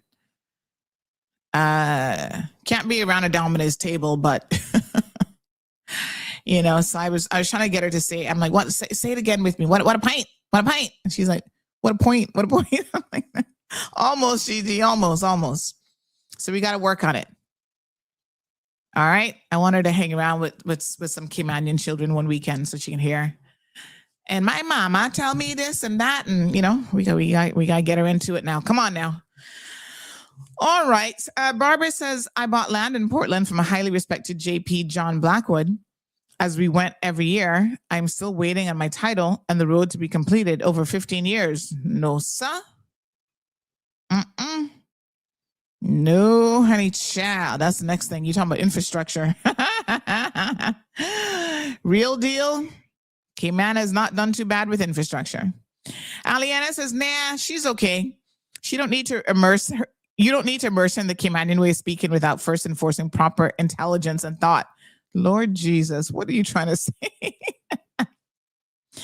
I mean, you can speak with a Caymanian accent and be completely intelligent and everything as well. I mean, the accent itself does not mean that you're not intelligent. To be clear, I love our Caymanian accent. You know, I missed out on a lot because I lived overseas for 15 years, but I tell you one thing, anywhere I went in the world and I heard a Caymanian speaking, I was like, whiplash, you're Caymanian? I remember the first time I was in university, because, you know, I never met any in obviously elementary, high school, middle school. But when I was in university at USF, some Caymanians were starting to come to USF. They still had a very high number at University of Tampa because y'all so bougie. You know, Caymanians, since government paying for it. Oh, we want to go to the University of Tampa.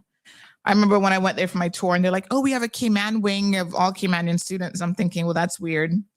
I said, well, I'm not coming from the Cayman Islands and I'm not on a government scholarship. I'm paying for my own journey. So let's be clear. I have to save money. But I thought it was weird that they had a Caymanian wing at University of Tampa. I'm like, why?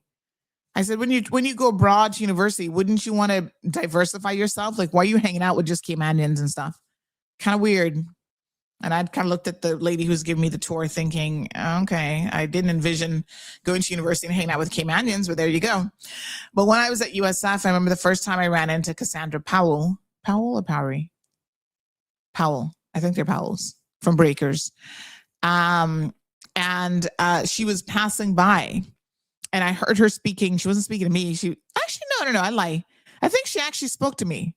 She said like, good afternoon or something like that. And I heard her speak and I was like, not to be in your business, ma'am. Excuse me, but where are you from? You wouldn't happen to be from the Cayman Islands? She was like, yes. How did you know? And I was like, girl, how do I know? That accent is the most unique accent in the world. Mind you, when I was in the States for 15 years, I only came back home like twice.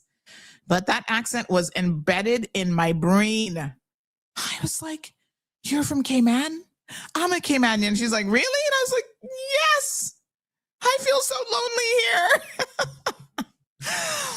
But that's how I first met Cassandra. Yeah, right on.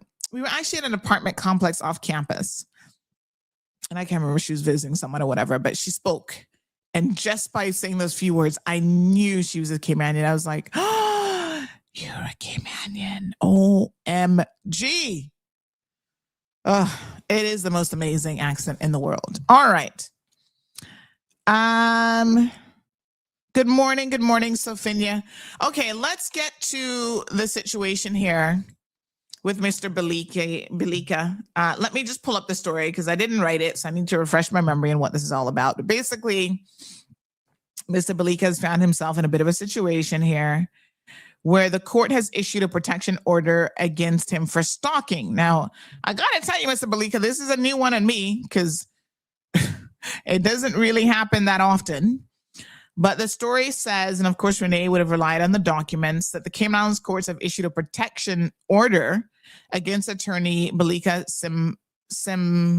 Simamba, 70 years old, and he's accused of sending a series of threatening emails to a former Strata Complex chairman during a dispute over unpaid fees.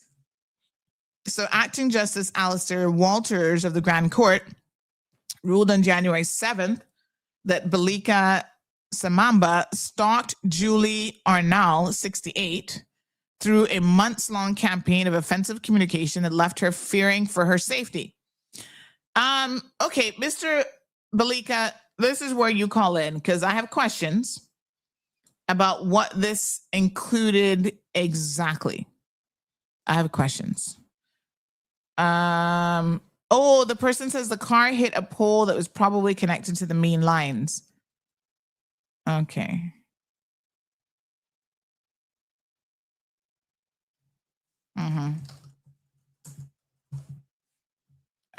Okay, so all right, let me give me 1 second. Let me just see if I can get him on the WhatsApp here. Dun, dun, dun, dun, dun, dun. Where is give me 1 second. Oh. All right. So Mr. Balika, let me see now. This is your chance to call in. There you are. Okay. All right, so give us a call because I have questions about this situation and exactly what transpired. So it goes on to say that the case centered around a dispute at a South Sound Strata complex where Arnall served as chairman of the executive committee. Not for nothing, but can I tell you how much I dislike stratas, generally speaking? I've always said that I would not purchase another apartment complex ever because it only takes one strata member to make your life miserable. Turn down your radio for me. And yeah, it's challenging to deal with stratas. I find that they're a little bit too challenging at times. Okay, Mr. Balika, I'm reading the story here, trying to get a feel for exactly what transpired. Like I said, I hadn't read the articles yet, but it says that the court has given this lady a protective order. Now, I have a question because you don't even live in Cayman, do you? No, I spend my time in Toronto these days most of the time. So yeah. So what good does a protective order do if you're in Toronto? Well, you know, that's one of the things that really was argued in the case, right? Before we get into the details, just to answer that part of the question. A protective order is meant to protect you if you are in imminent danger of possible violence from somebody. And it is supposed to be preventive. Okay. It is not supposed to be punitive. Right. Okay. So if I'm in Toronto, what are you gonna do? Slap her through an email? Exactly. You know, how is that going to work? That's point number one. But related to that, the issue that I argued in court was look, this was a spat between two people around strata fees, around some legal issues. It ended in May 2025. That's when it ended. So why are they issuing a protective order now if there's no longer a threat? Even precisely. If let's assume there was a threat. Yeah. Right? Yes. Now it's over. May to December or November. When did they issue the protective order? December. January. December was the Grand Court ruling, I guess. But why did it take May, June, July, August, September, October, November, December? So 7 months later, they issue a protective order. For what reason? Exactly. Where is the imminent danger in this? Exactly. And more than that, you see, this was not like one of those spats which is like a generalized spat. Some people don't like each other and they are just going back and forth. It was a spat related to a particular issue, the issue regarding strata fees. And this was the time when she was a member of the strata committee. So after this dispute ended, the dispute ended around the strata. It ended in that one. She was not able to get the court order to sell my apartment. They refused to give her the court order, and she didn't want to go back. All other attempts she tried to use failed, and then she sold her apartment. She sold her apartment in the strata, and she left the strata. So as of May 2025, she has no business with the strata. Okay. So in other words, the reason for the strata. So wait a minute. When you were sending her these offensive messages, we are going to talk about what the messages say because they are offensive for sure. But when you were sending her, when you were sending her these offensive messages in May, you're saying that she was no longer a strata member? No. The messages took place only up to May. Oh, okay. So in May, she sold her apartment and she resigned from the strata committee. So she had no power anyway to get in touch with anybody. So she left. So what is the problem then? Then she goes to court to try and get a protection order. And the protection order is given in December, 7 months after. Now, I just want to emphasize that in the 7 months that followed, I never contacted her by any medium, by email, by Instagram. You name any medium, whether it is a private medium or a public medium. I never contacted her. And even during the time that I was contacting her about those messages, it was only directly to her in relation to the strata matters. Now, why was I sending the messages to her? Look, the issue is this. I had a dispute with the strata. I took them to court twice. I won twice. They took me to court twice. They won twice. The details are not very important. So they owed me costs. But wait a minute. They won it and you won as well? Yeah, okay. It was like this. They wanted to sell my apartment. They went to court to try and get an order to sell the apartment. And the court said, no, you haven't met the procedures necessary for the court to order selling of the apartment. Okay. Okay. So the court. But that doesn't sound like a win. Did you mean to say that they won or they lost? Because you just said they won twice and you won twice. I'm trying to figure out how you could both win twice. Yeah. Okay. I'm trying to now just figured. Okay. So the first time I went to court, the first time they went to court to sell my apartment, I won in the sense that the court refused to give the order to sell. Okay. Then I went to court to sue them against the trespass to my property, because she tried, even after she refused to get the order to sell, she continued now to try and find a way to sell my apartment. She asked a surveyor to come and value it, who came and valued it. Valued it, by the way, at 365,000 CI. So basically, this is because you owed strata fees, and this is an interesting thing because we have one of our deep dive sessions coming up this week on CMR TV is about this concept of someone owing for strata, and one of the things that apartment stratas can do is try to sell your unit when you owe for strata. So, okay, so you owed outstanding strata fees, and they were trying to sell your apartment. They were unsuccessful in getting it sold. So you consider that bit a win for yourself. So there was a lot of back and forth. So let me ask you a question now, right? Because Justice Walters described it, it says here in the article, as shockingly gross, highly offensive, and highly abusive. You did talk about her, like you called her a piece of, it's not 9:30 yet, but the S word. You talked about her having smelly private parts. And it says you actually said, and this is a quote, "I will pay the legal fees after you pay my legal fees and after you start drinking the juices from your smelly parts." Why on earth would you say that to her? Okay. First of all, I gotta tell you, I'm a little bit surprised by the content of what you said to her. So we have to understand why couldn't you? You're 70 years old, Mr. Balika. You're a professional attorney. You have a wide number of words at your disposal. Is that the best you could say to her? Yeah. Okay. First of all, as I say, Sandra, I don't apologize to her, but I'll tell you what the context is. Mm-hmm. When she started sending me these emails, about the costs. We've talked about the costs. Mm-hmm. Basically, a cost like about 22,000 was awarded against me. Mine also had to be assessed. But that's 22,000. No, not awarded, sorry.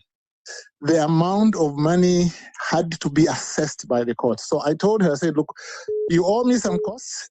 I owe you some costs. We have to go to court so that they are assessed. You know the procedure. Mm-hmm. Normally you can claim costs, but the court has to go out there before you can enforce anything. The court has to say, yes, here it is.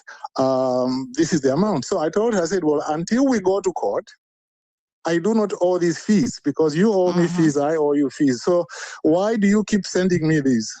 She kept sending me the bills. She kept incurring new bills. Every single month, she was sending me these bills to say, can you pay them? I asked her politely for months. I said, please stop sending them. When we go to court, when they are determined how much I owe you and how much you owe me, then at that point I owe them. But please stop sending it to them because under the law, you are technically harassing me. Because under Section 88A of the law, it says that if you keep sending unwanted emails, unlawful emails, electronic communication and so on and so forth, that is harassment. And under Section 88A of the Penal Code, I don't even have to feel any physical threat. The mere fact that you keep doing that, that's harassment. Well, I'm so glad that you brought up this section of the law because our audience will know that this is the same section that they're charging me under in relation to podcasts. Now, this might be an example, what Balika is describing here, this constant and ongoing communication. That's an example of what harassment is defined as. Talking about someone during a podcast is not, under most instances, any form of harassment whatsoever. But continue, because it's interesting as you talk about that section of the law. Yes, because if you are doing a podcast, this is a news item. Okay, a podcast is basically a news item. You are talking about it, and you may talk about it. It doesn't even have to be. I mean, it's a podcast. I mean, anyway, freedom of speech. But let's continue. Yeah, it's freedom of speech. You are speaking about that, and you can speak about it more than once. That kind of thing. And the difference also is that, you see, in my particular case, she was sending these emails to my private space. Okay, my emails. You are sending me to my emails and saying, can you pay these fees? And I keep saying that I don't owe you that. Yeah. Now. Can you imagine for 18 months you are proceeding and you keep asking this person to say, stop sending the emails. She doesn't stop. Meanwhile, she gives my email address to a surveyor who contacts me. She gives out an unauthorized, my email address. She gives it to a surveyor to come to me and say, we are happy to sell your apartment if you want to. She had no authority to do that. The same surveyor goes to the house and starts measuring up to value the place without any authority or any court order. Okay? How did they get inside they went inside your unit? No, they didn't. Okay. What they did, because they came outside now and were like peeking in and taking measurements and looking outside. I mean, they did get onto my property without my authority. Okay? They just didn't get inside. So again, that is why I took them to court. And then on top of that, then when she found that she was not able to sell the apartment, then she spoke to some people in the apartment. She said, you know what, you guys, can you sign a document so that we can sell this apartment? You mean like your tenants? No, two other owners in that particular place. Oh. Two other owners in the strata, those who were members of the committee. She went to them and said, can you sign a document? Since the court has not given us an order to sell, the substitute for that is if you can sign a document for us to sell. And then she told them, unless you sign, how can strata members sign a document that supersedes what a court is able to do? I don't understand that. Well, exactly. I don't understand that either, because if you go to court and they say that you don't have the power to sell, but what the lawyer she was dealing with apparently told her, you go and tell these people that they should sign a document to sell the property because we can do that so long as they agree. And then she told them, she said, you know what? If you don't sign this document, you incur legal liability. Can you sign it? Sign it. So one of those two people got in touch with me and said, I'm being forced to sign this document. I mean, what is the position? Then I told her, I said, well, the court said you can't sell. So she refused to sign. So, I mean, it just went on and on and on until finally those emails which I sent to her, this was towards the end of it, after I had begged her to stop sending these emails and to stop harassing me and those kinds of things. And then once I used that language, which, by the way, I don't apologize for, once I used that language, then she went to the police. But the other thing I want to say is this. You know, one of the things that we are, as human beings, sometimes is a problem is this. When we are treated in a terrible way, we still expect people to behave as if somehow they are saints. If you come to me and you push me once, you push me a second time, I punch you in the nose. You can't tell me, oh, but you see, you punched me on the nose. Surely you should know better than that. There is a way in which I have a right to protect the privacy of my security of the person. And so I had to say something to her to get her off me. And by the way, they were trying to sell my property cheaply so that they could make a profit, because in that strata, the last 2-bedroom apartment which was sold was 425,000 CI. 425,000 CI. Mine is an end unit near the pool with some extra ground out there. And they found a valuation for it for 365,000, 75,000 less. If anything, mine should cost a little more than that. Clearly, they were involved in some kind of ring to try and sell it off cheaply and make a profit out of it. I couldn't take it. And I told her, I said, you can't do that. Now, the other thing about the language, the mere fact that you use language of that type does not amount to stalking. Okay? Well, harassment. And stalking, harassment, yeah. It doesn't amount to harassment, because every time when somebody uses an F word and this and that, you are stalking me. No. At the end of the day, you also have to look at what the behavior of the person was. How did they behave? If they were acting in a manner which is the case here, they were being what you call passively aggressive. When somebody does that, there's a definition if you go to YouTube. It's called passive aggressiveness. You ask somebody to stop, but they don't stop. They keep just needling you and needling you. That is passive aggressive. So what I told the judge, I said, well, look, before you make a decision, look at her behavior. How did she contribute to it? On top of that, what she did was a criminal offense, actually, because she was harassing me, and she sent these 18 emails saying I should pay money which I don't owe. So that's why I eventually filed a complaint against her to the police. And of course, what happened with your complaint to the police? Well, they asked for some documents. I gave them the documents, and they haven't gotten back to me yet. And when was that complaint made? Oh, let me see. This is it was made actively during the time that she was doing it. So before she made her complaint? No, this was, I sent this, I think, in about November last year. Okay. November. Look, I wasn't going to send the complaint, to tell you the very truth, because I thought that the matter was over. And you know what I mean?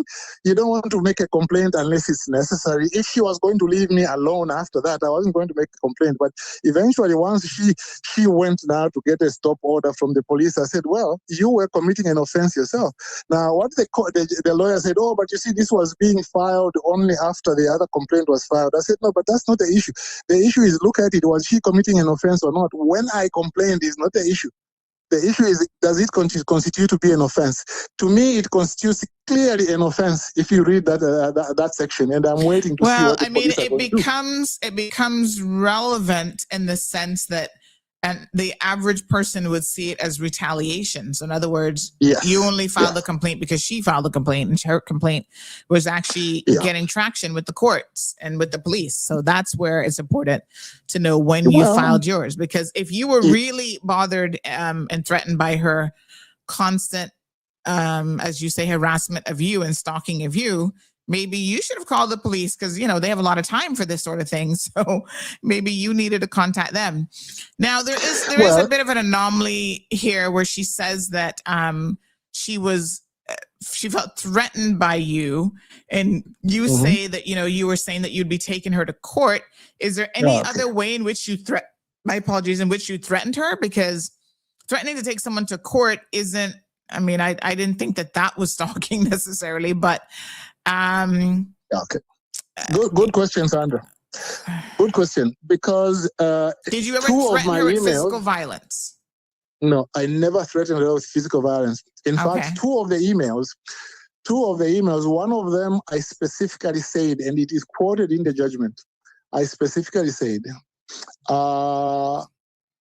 if you continue behaving this way, you'll have an arduous time with me through the courts. I specifically said through the courts. That's one. Then another email which I sent to her, I told her, I said, if you do not comply with the law, this is what is going to happen to you. So do you see, you've got two specific emails which are saying, yes, I'll cause you a problem through the law. So how do you go out now? And then on top of that, the other emails, none of them were threatening physical violence against her, apart from telling her, calling her all those words and so on, which was another way to try and get her off me. Okay? So, I mean, at the end of the day, to me, what a court should do, it should say, yes, let's look at the way she behaves. She was being passively aggressive. Was she being provocative? Yes. Was she being persistent in an illegal way? Yes. And therefore, if you responded to her in that way, is that within certain, reasons reasonable? Okay. And that's what the court should do. Was it proportional, But to me, the court didn't do that. But let me tell you another thing, which is a problem with the way the court was conducted the case. Do you know that there is no audio, no video, no written or typewritten record of what happened? Nothing. What happened where? In court. Oh, of the hearing for this particular matter? Yes. Yes, okay. there But isn't. wasn't it done by Zoom? Because it said you joined in, so they don't have a Zoom recording Yes. of it? Well, they don't. They say they don't have a Zoom recording of it because I asked them for a Zoom recording. They say they didn't have. I said, "Do you have an audio?" They say they didn't have. Then I said, "Do you have any judge's notes?" They don't have. So so that is a problem now. You know why that is a problem, Sandra? Because under Section 11 of Section 11 of the Grand Court Act, it says very, very clearly there that the Grand Court shall be a court of record. Yeah, they're supposed to record it. Exactly. It's a court of record. Court of record is a concept. It means that everything that takes place there must be recorded. Why? Because later on you want to use it. Maybe it is to sue or maybe to appeal or anything like that. There is absolutely nothing. So all he has is simply the judgment. And there are certain things I would have wanted, to be frank with you, which were said at the hearing. I asked Danny Warren Jr. to attend as my Mackenzie friend, and he attended. And you know what the judge did? How did he attend? He was on the Zoom as well? He was on Zoom. He was on Zoom as well. Okay. Yeah, so he was listening in. So what happened is that the judge then started to give his ruling. And he gave his ruling and he says, okay, I'm going to grant the protection order. And then I said, oh, Your Honor, you haven't dealt with the issue of Sandra Hill against the Crown, because that's the leading case in the Cayman Islands today, which will tell you about how to deal with these issues about rights which are protected under the European Convention of Human Rights. You haven't dealt with that. It was in my skeleton arguments. You know what the judge said? He said, well, I haven't read that case. Well, that is funny. So he has already given a ruling, a verbal ruling, to say that I'll grant the order, but he says I haven't read the case. Then he said, well, but that case, you see, it had to do with the rights of journalists to report. No, I said, no. There's a wider application. It wasn't just obviously in my specific capacity, but as the courts, as the judges said, the 3-panel judge said, even before the hearing and before their decision, they said, this is the case now, this situation with Sandra Hill, your case is going to be the case that we will set down the law as it relates to freedom of speech in the Cayman Islands. And this is why even people who are trying to be dismissive of this case simply because they don't like me, this has gone down as a precedent-setting case on record. This is the litmus test. And that's exactly what the judges said that they were doing. They were going to set down what the law should be in the Cayman Islands as it relates to freedom of speech in the Bill of Rights. No. So any case that comes up, and this is my argument now, that obviously the DPP probably didn't read it either, because they lost, they conceded before they even got to court that they didn't have a case, and they accepted that it was completely wrong for them to have charged me and blah blah blah. And now they're coming back and trying to have another bite at it for the same type of case all over again. So you got to read the case. That's how precedents work.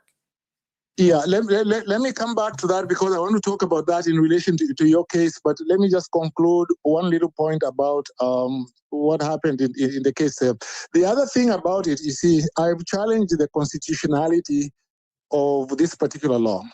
And the reason I've challenged the constitutionality is one, it basically allows a court to sentence you to a certain kind of sentence without giving you a chance to be heard. Because, I didn't have a chance to cross-examine the person. There was no hearing. It was all based on affidavit evidence. Under Section 7 of the Constitution, I've got a power to have a fair trial. How can I have a fair trial if you didn't give me a chance to question the person involved? I'm supposed to also have a power to under the same section, under E, to question any witnesses and so forth. So it's like I just come there and basically you are finding her what is the equivalent of an emergency. I don't know if it is an emergency, but they certainly gave her what would be like it's almost like the equivalent of like a Mareva injunction, where they're like third party. The third party isn't there. They don't get to put up a defense really. It's an injunction without the other party having any knowledge or representation. It's good that you raise the Mareva issue, because the Mareva issue is one where you give it as an interim one. This person might run away and so on. Can you give us this injunction? It's type of an emergency injunction, but there has to be that element of urgency to it. Exactly. And then what happens with the Mareva is later on then you come to have a full hearing so that they can see whether they want to make it permanent. Okay? Yeah. But what they did in this case, is that basically they gave it as a final order. Okay. Now let me give you an example. But I'm assuming that at that hearing, he was then giving you the opportunity to respond to whatever, make legal arguments against whatever it was that she had to say. Yes, I responded to the legal arguments, but there wasn't a full hearing. Let me tell you what happens, for example, in relation to what is called in Ontario a peace bond. A peace bond is just a restraining order. Usually that happens in it happens in relation to domestic matters, like the spouse goes to the police and says this happened. But what happens in those cases is that they charge you, right? They say that you assaulted your missus. But then they say, we'll give you a chance for a peace bond. In other words, if you accept just that you were responsible for it, but without pleading guilty, we will not record a conviction in relation to you, but we will say that you can't go home in 12 months. Now, if you do not want to sign that, then you can go to a full trial. But with your consent, you can sign it, and then they let you go, but there's no offense which is recorded. Now, in my particular case, they asked me, they said, well, can you sign that? I said, well, I can't sign that. In the first place, I don't accept responsibility, and secondly, I haven't been charged with any criminal offense. At least I'm not appearing in this court. So this is a civil order? Exactly. It is a civil order. It's a civil order. So for me, I'm questioning even the constitutionality of a provision which allows a judge to give you a final order. This is not like an interim order to say, let's come back another day for a full hearing. No. In other words, the way they have treated me is like, for example, look at your case, right? In your case, for example, okay, I don't want to give your case as an example because I do believe you'll be successful. But basically, if you are charged with an offense, they can say, okay, fine, we want to order a custodial sentence. You have been convicted, but we are going to give you a conditional discharge, which is for 12 months, you don't contact this person, and that's it. Basically, what they gave me is as good as a sentence. It is a sentence without me ever having been charged with anything, without ever having had. Let me understand. What is the what exactly does this order, the protection order, say? What does it say that you can and can't do? Basically, it says that I can't contact her and I can't be within 200 yards of her house, which by the way, I don't think I've never even been there. It's and does she still lives at the same complex? No, she has never lived there actually, because the apartment was it was just an apartment she owns. She lives elsewhere on Grand Cayman. I just know the address because I had to serve some documents there, but I've never been there. I don't know exactly where. Okay. All right. So she's an owner in your complex. I see. She used to be an owner. So okay, I want to go back to what you were saying about your case. Let me ask you a question though, because this article goes on to say that RCIPS has a stop notice in place. If you re-enter the jurisdiction, they're going to arrest you for, I guess it's an ICT offense under that section of the ICT. I think it's 97 or something, but it's 90. I think it's the same one that 90, they charge you on. Yeah, and it's in relation to the same woman. Yeah, it's in relation to the same woman. Now, the other issue about that, again, Sandra, is this. Do you know that how I got to know that there was even an arrest warrant was because of the documents that she filed in court? Because the police issued the warrant, they didn't even talk to me. Now, the way normally you deal with offenses of this nature, especially offenses of stalking and these offenses which are open to interpretation, what you do is when somebody files a complaint, then you contact the person against whom the complaint has been made, and you say, "We're investigating." I'm surprised that they're not charging you with bribery either, because it says that you said that you would. What a hot mess. Okay, well, I need to tell you that that there are some people who are surprised. So let's read some of the comments here. Some of the comments, yeah. That have come in, right? So one person says, "Good morning, Sandy. Since Mr. Balika is a professional lawyer, he has a higher level of duty in his behavior than I think. He should have not sent those types of emails. In my opinion, that was unprofessional from a layperson's perspective as well as from an educated person. So do you have a higher duty of care as a lawyer in situations like this?" You see, the only duty which is there is an expectation in the society that maybe you might not say that, but don't tell me that there are no lawyers who have used F words and B words and A, B, C, and so on. But to me, my argument regarding that is, look, if you are passive aggressive to me for a long time, and I beg you to stop, and I'm like 2,000 miles away, I can't even easily really go to the police and complain and ABC. Yeah. The pressure. Did she ever say, in terms of, yes, I understand that she kept messaging you about, pay your shadow fees, but what was the tone of her emails? I mean, did she ever say anything about your race, about your private parts or anything like that? I mean, you kind of went in a direction that I'm No, she assuming the never did. conversation. Okay, so No, she she never never. did. All she did was just kept sending me the emails. I kept telling her, please stop, please stop. And deliberately, she would just send it to me just to get under my skin. So if you get under my skin like that, yes, look, I'll tell you that maybe I shouldn't have said that, but frankly, I don't apologize for it. I think she got under my nerve. She was trying to do that. She succeeded in doing that. And I think at the end of the day, when you look at the entire case, you must say as well, why were you doing something that you had no authority to do, to ask somebody to pay fees they don't owe, and repeatedly doing so and continuing to do so after they tell you that you should not do so? Okay?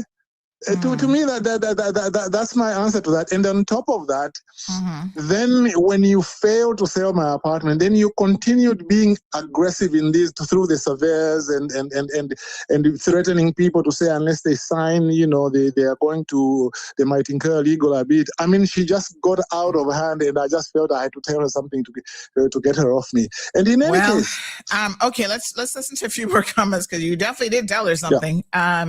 So this person says he is a rude, disrespectful, insulting, unprofessional, and gross excuse for a man. He can't even bring himself to answer your questions. I wonder if he would have spoken to a man in that manner. Well, if you want to find out if I would have spoken to a man under that, oh yeah, of course, yes. Okay. Of course. Right. And by the way, the other thing about that is that, you see, this is the problem again sometimes.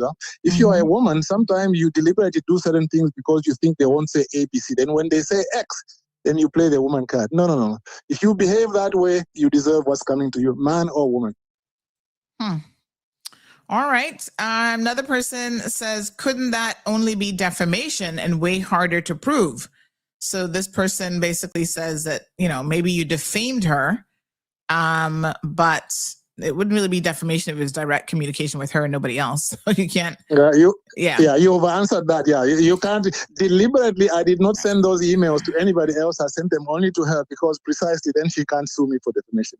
Yeah. Another commenter asked, why did he stop paying his strata fees? Did I miss something? Pardon me? Why did you stop paying your strata fees? Did they miss something? No, I didn't stop paying them. I was paying them, but I fell into arrears. Okay. So you owed some money. I owed some money, yes. Okay. Oh, by the way, an aside, there was another person in number 2 who also owed strata fees. You know what she told the person also as well? She said, I'm going to take measures to sell your apartment as well. So for her, whenever somebody fell into arrears, she contacted the lawyer, can we sell the apartment? So that's how she was throwing her weight around. I just thought I should add that in. Okay. Anonymous, that language he used is deplorable regardless of what happened. Very disappointing actions from him. I realize many people look up to him, but for many, many years, I recognize his superior complex and have been weary of him. And now this disrespectful and unacceptable communication has shed a light in the closet. I'm just telling you what people are saying. Another one has come in, said, good morning. I thought better of Balika Samamba. After reading the judge's comments, there's nothing he can say that will change my opinion of him. He can save his breath. No spin control can change the evidence in front of us. Sorry. They go on to say, nah, nothing he is saying justifies the words he has used to her. Sorry, that's why I do not own an strata any longer. When you owe strata fees, you pay. Looks like he was weaseling out of paying his bills and deflecting his behavior. He has used his knowledge of the law to threaten his way out of this bill. And now I understand why people do not like this man. When someone shows you who they are, believe them. I am done now. So that was another opinion. Well, Another person said it's not appropriate for him to bring racism into it. He owed the strata money, so pay. There should never be such nasty comments made to the lady, whether she's white or black. He's wheezing out because of his knowledge of the law. Disgusting. Glad he left Cayman. So you don't have too many people quite seeing it from your perspective. My perspective is simply there was no legal basis to issue the stalking order. Yes, I do understand people are saying, well, what you've said was inappropriate and so on and so forth. But it's very interesting that nobody is saying, well, she was also wrong in continuing to harass me and so on. But apparently, anyway, people now are looking more at what I said. Okay, that's fine. I respect people's views, but my point really basically is there was no basis at all to issue the stalking order. I don't live in Cayman. I am 2,000 miles away. I had a spat which ended 7 months ago, and there was no reasonable cause to think that this was ever going to continue. And to me, that's what the argument is. And when I go to the Court of Appeal, that basically will be the argument, because if you got a problem with my language, that's a different issue.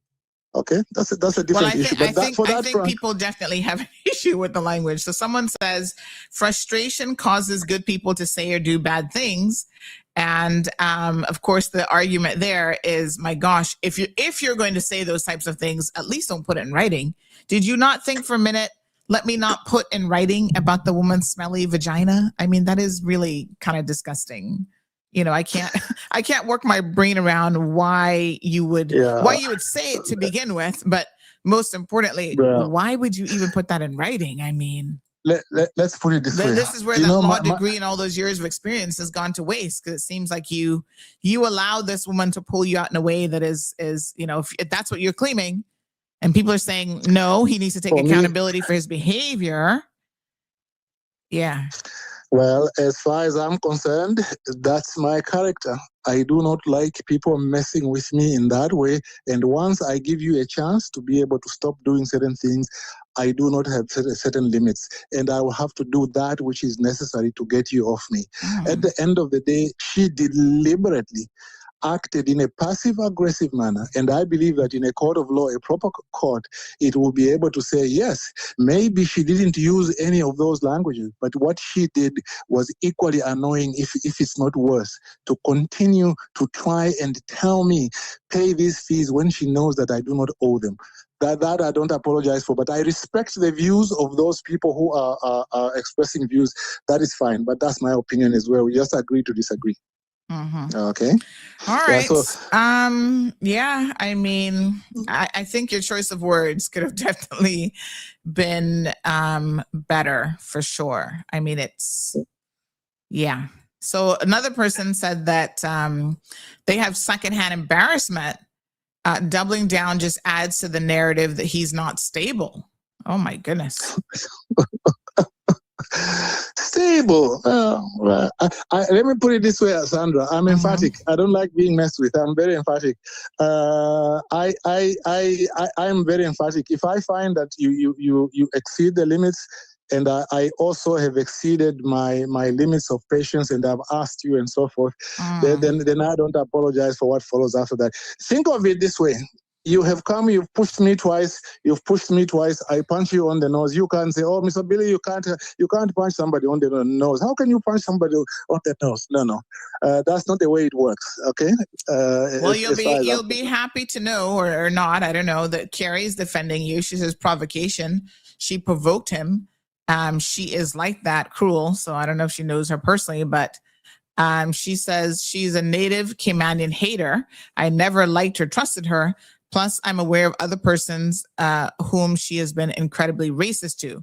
But of course, you're also not a Caymanian, so that bit about her being a native Caymanian hater doesn't necessarily apply to you. You know, for me, at the end of the day, you know, Sandra, we are not perfect human beings. Yeah. And I mean, listen to me. I'll be honest with you, right? I think the language was inappropriate in any circumstance.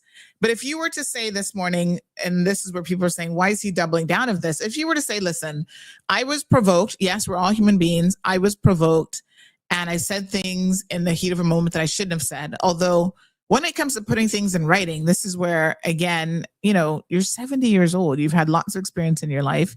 You've got this legal training. You should be able to control your emotions, at least what you express in writing, a little bit better, I would have thought, than this. Like, I'm surprised that you actually put this in writing, because, I mean, maybe in a phone conversation, I would have been like, oh, you're such a fucking bitch.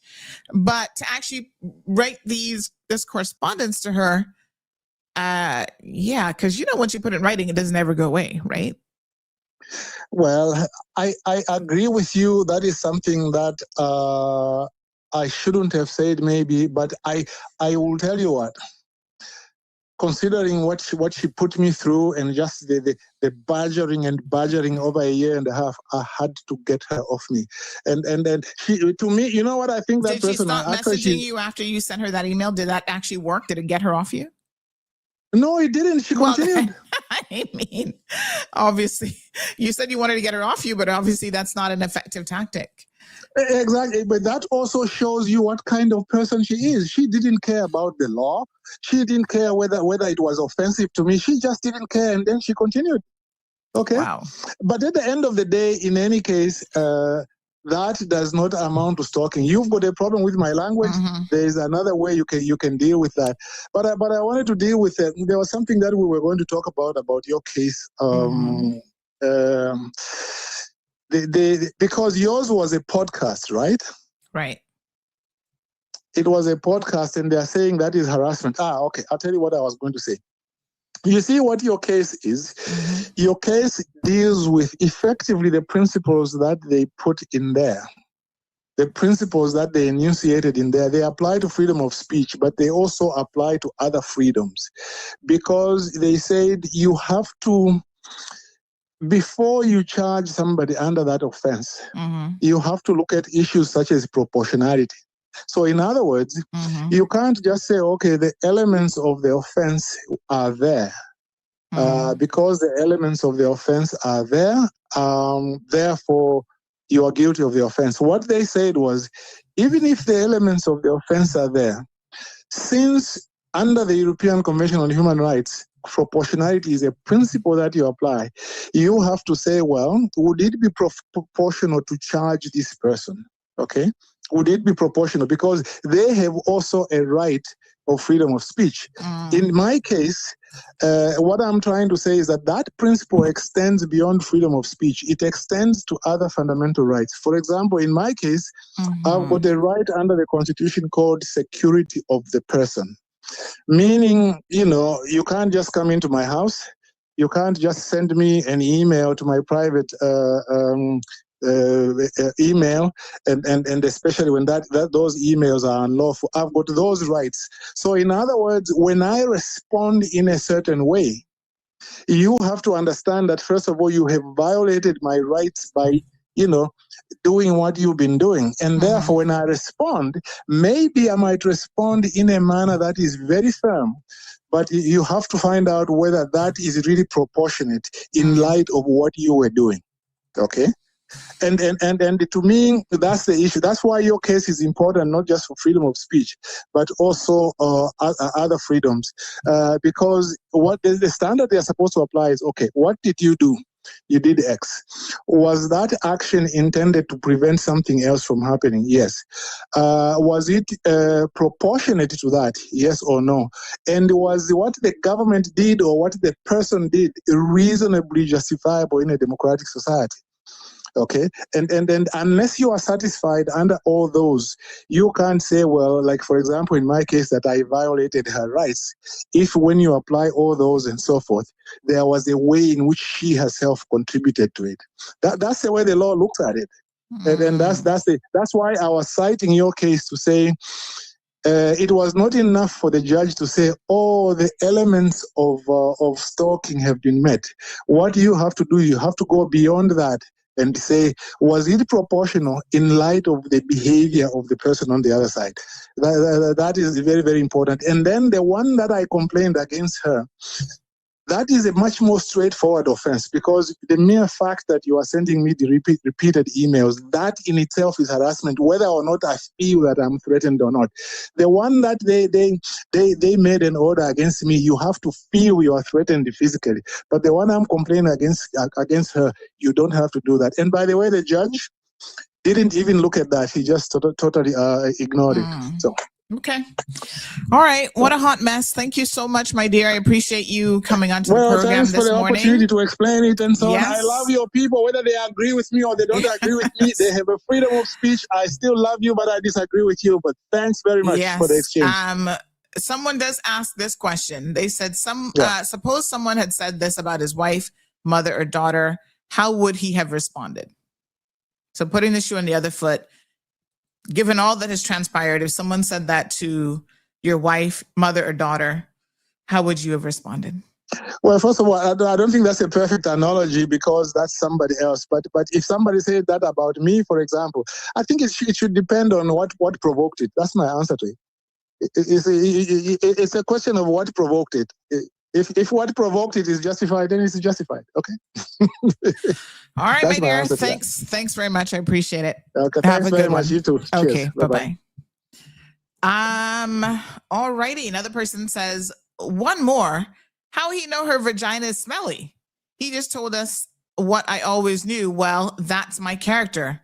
They did a little bullseye thing there. So, I mean, he said it. He said that's his character. So I guess we must believe him if he says it. I mean, Carrie says, trust me, in my honest opinion, she not no lady. Maybe, maybe not. I don't know the woman, but again, I'm not so sure that has anything to do with. I don't know. Like there's blows, right? Verbal blows when you say something to someone, and then I think you can go way below the belt. You know, even in an argument and stuff with people. Okay. Let me give you an example. Remember the story I told you guys that where I ran into Barbara Connolly and she was like saying stuff to me and I responded to her. She said something to me first. She called me a bitch. And I was like, so what? Am I supposed to be offended by you calling me a bitch? I'm like, you're a slut. And the world keeps spinning. Who cares? Call me a bitch. I'm a bitch. Whatever. That's fine. You're a slut. Are we gonna go tit for tat? But there are other words that you can choose to call someone. I mean, a slut, it's not a nice word, but it's not the worst of them. Like the C word, the see you next Tuesday word. That's when you're going low when you call someone to see you next Tuesday. When you talk about a woman's vagina and you don't know her vagina. I'm pretty sure they've never had any kind of relationship of that sort. Not for nothing, but I really, Mr. Balika, I can't give you right where it doesn't make any sense. Now, does that amount to a stalking order? That's a legal question. That's a legal issue. And I do think that how she got a stalking prevention order in place is a little bit weird. The guy doesn't live in this jurisdiction.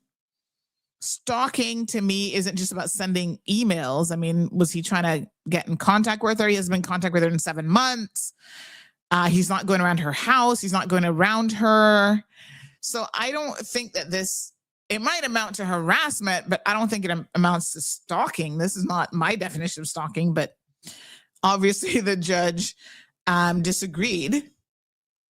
Jim says, I've enjoyed listening to this man over time on CMR platform. I am, however, shocked that he chose the words that he did against this lady or any lady. It would be in his best interest to man up and apologize for his choice of words. At the end of the day, we're all human, but still, this man is supposed to be educated and a representation of class. And to that point, I mean, he did say, when you say, what a pint, poor Gigi, she's going to be trying to say that correctly. What a pint.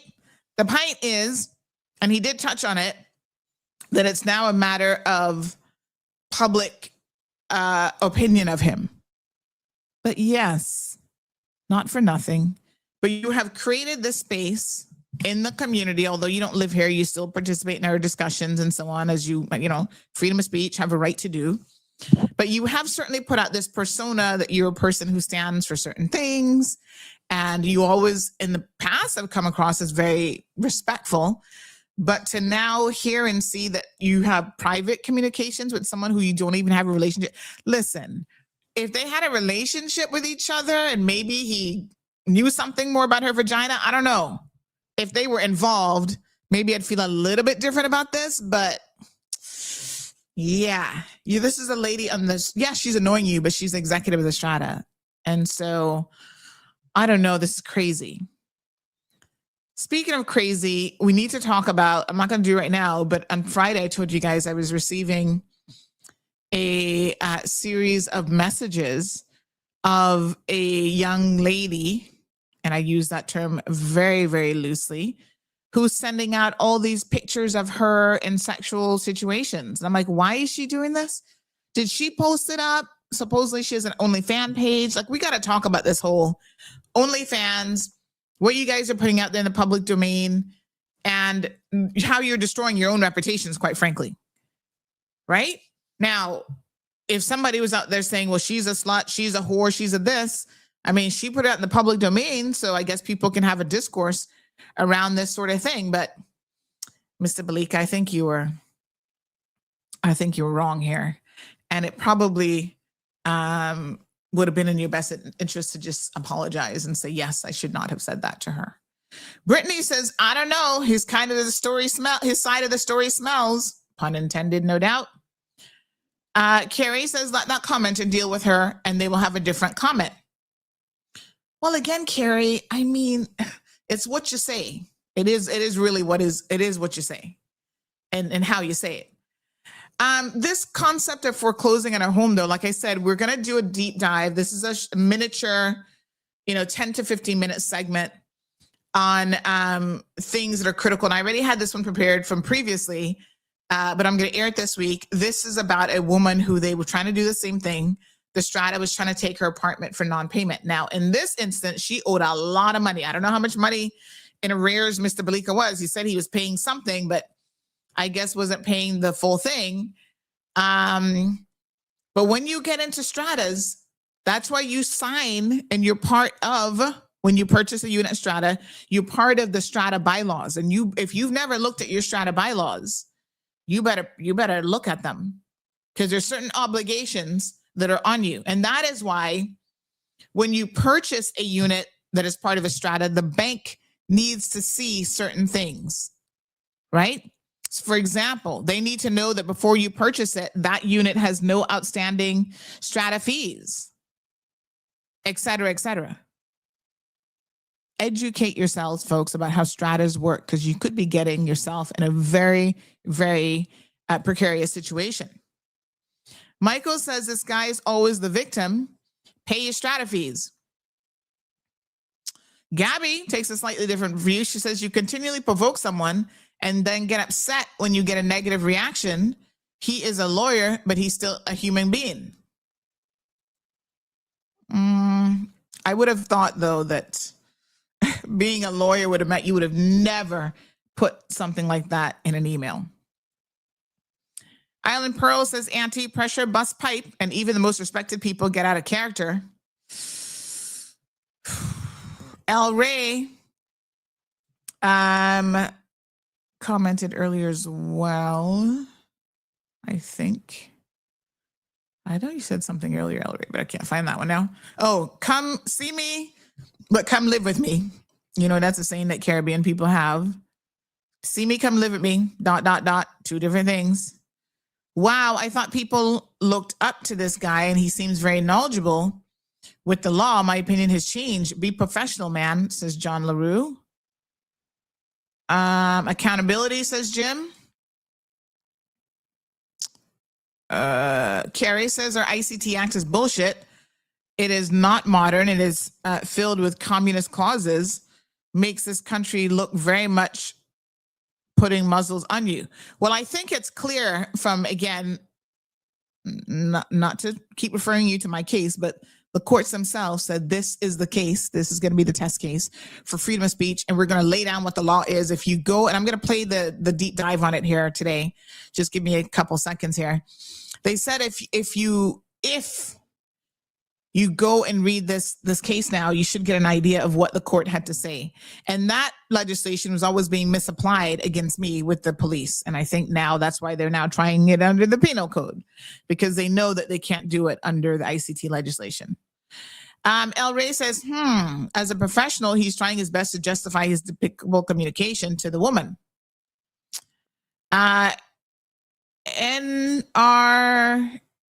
NR He in Gold says I should have just blocked her emails and wait to go to court.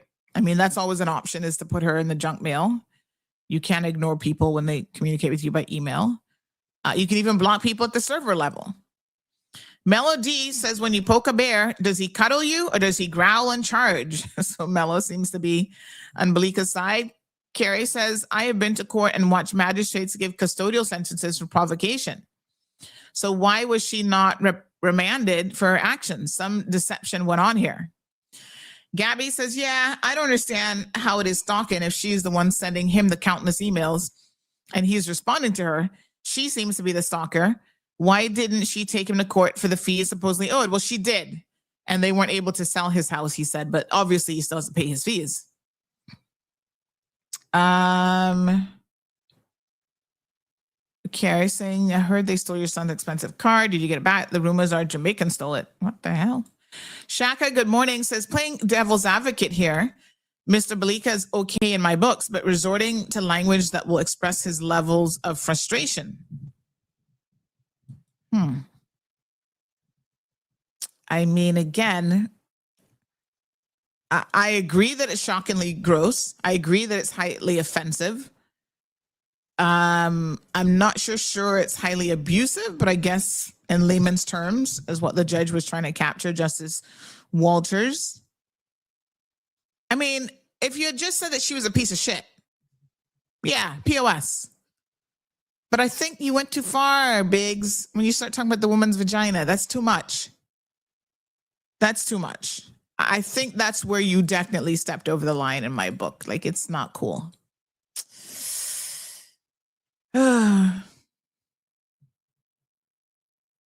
Carrie says, bitches in our culture. What a hot mess. Marshall says, when you're cussing out someone, you don't have to know anything about them or their private parts to do so, right? But I'm saying is, you don't have to go that low either. Like, it's different. I guess everybody has a different vocabulary, but I'm sorry, it's too different. Jim says, call me old school, but when a woman calls another woman names is one thing. Still not classy. But when a man calls a woman derogatory names, it's something different. And I'm gonna give Jim a kaboom. I think that, yes, I mean, his argument was like, I don't care if you're a man or woman, you come at me and you're gonna get called whatever. But I don't think you go around telling a man what his penis smells. Like, you would never say that. Never. I mean, come on, that doesn't even make, I'm not gonna say it doesn't make any sense, but who says that? So I don't think you would have made similar comments to a man. You probably would have just said, listen, Jude, you're an asshole. Stay the fuck out of my DMs or emails or whatever. I do kind of low-key think there's something with him and women here. To hear that kind of comment in an email. I agree with Jim. How is he upholding the rule of law and the integrity of the legal profession by acting in this manner? Current law student, Lucky Body. Well, I guess he isn't, because I think he's not in this jurisdiction. I don't even know if he's practicing law where he is. Sounds like he's in retirement mode. So I don't know. Carrie says, I don't care. Mrs. Mamba is way the hell better than her. She never stood up for us the way he has. If it was a jury and I'm one, he would be vindicated on provocation. El Rey says he was wrong yesterday, today, and tomorrow. Carrie seems to have an issue with this woman. Carrie, we get your point. We get the pint. You don't have to keep going on and on about it. You must have posted like 20 messages now that she's not a good person in your eyes. I think we got that point. Marshall says this conversation only goes to show you that you can't put anyone on a pedestal, no matter how educated they are, what position they hold, including me. Please, please, please do not put me on a pedestal, folks. Now, have I ever said anything like that to anybody? I don't think so. Not in my 52 years. Like I said, I'm normally going to just be like, you're such a fucking bitch. That's what I would say to you, probably. And if you keep provoking me, what would I then say? Would I tell somebody to go suck their mother? I don't think I've ever said that, but I guess if it got really, really heated, maybe that's the worst I would say. I don't know. Because that is pretty offensive too. And your mama, and I got nothing to do with this argument. So I probably wouldn't bring your mama into it unless she was part of the argument. Then I might say, you know what I said to Barbara that really got her going? I said, why didn't you go call Alden? And that is when her head spinned around like she was in The Exorcist. She was like, you mentioned Alden's name to me. And I was like, oh my God. She looked like she wanted to touch me. And I said, please don't do that. As an adult, I have never put my hands on nobody. Okay. And I wouldn't want to do that. I haven't done that in 52 years. I did once in high school. That was self-defense against Mike. Mike was harassing me. But when I called Alden's name, it was like something came out in her. I said, poor her. She's still in love with him. Poor thing. Good morning, Carla, honey child. Morning from the bluff. How y'all doing today? Hi, Carrie. I think we got your point, you know. Yeah, you got my point? Yeah, I got your point. Loud and clear. Seriously. Come I on, would be Carrie. on Somebody his told side. you about your smelly vagina. Now you know you would be. Well, first of all, I would say to them, how the hell you know it was smelly? How you know it's smelly? You not been there, so you can't say that about it. Oh my If you God. if you feel that it is smelly, which mine ain't, it's beautiful as fact. It We'll smells like take lavender. your word for it. We don't really care, but we'll Anyway, take your word for it.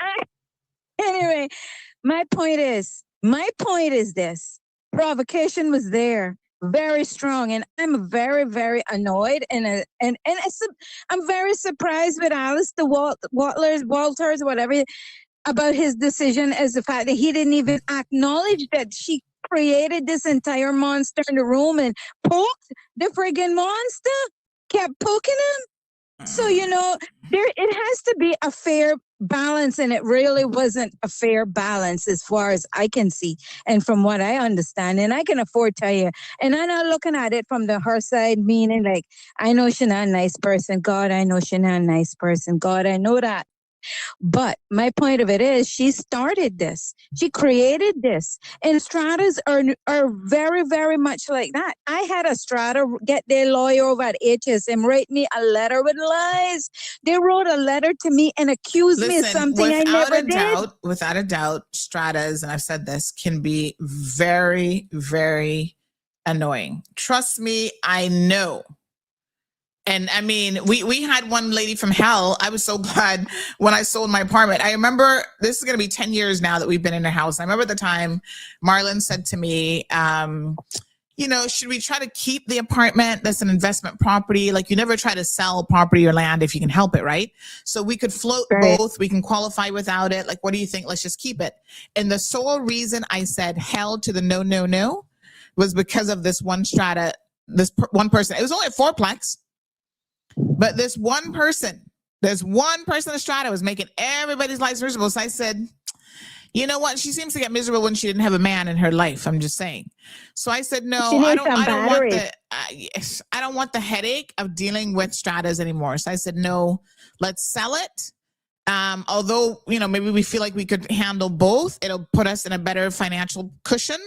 Because, you know, when you buy a new house, you got to upgrade and do stuff. And who wants to buy a new house and not be able to afford anything to do, like curtains and this and that, whatever. Right. So I was like, no. Let's just sell it. Have somebody else deal with the stratas, because stratas can be hell. They are. And I have seen how racist some of them stratas are in Grand Cayman as a property manager as well. Oh my goodness. And that is so unfair. And the things that they do to some of the people, and the ones that get the worst treatment in stratas, and you can take that from me being a property manager for 10 years, are us natives. They don't want us on the board. They do everything in their power. I see at my last strata I had, I sold, never bothered with no more. The woman bought her property 1 month after she bought her property and moved into it. The board changed.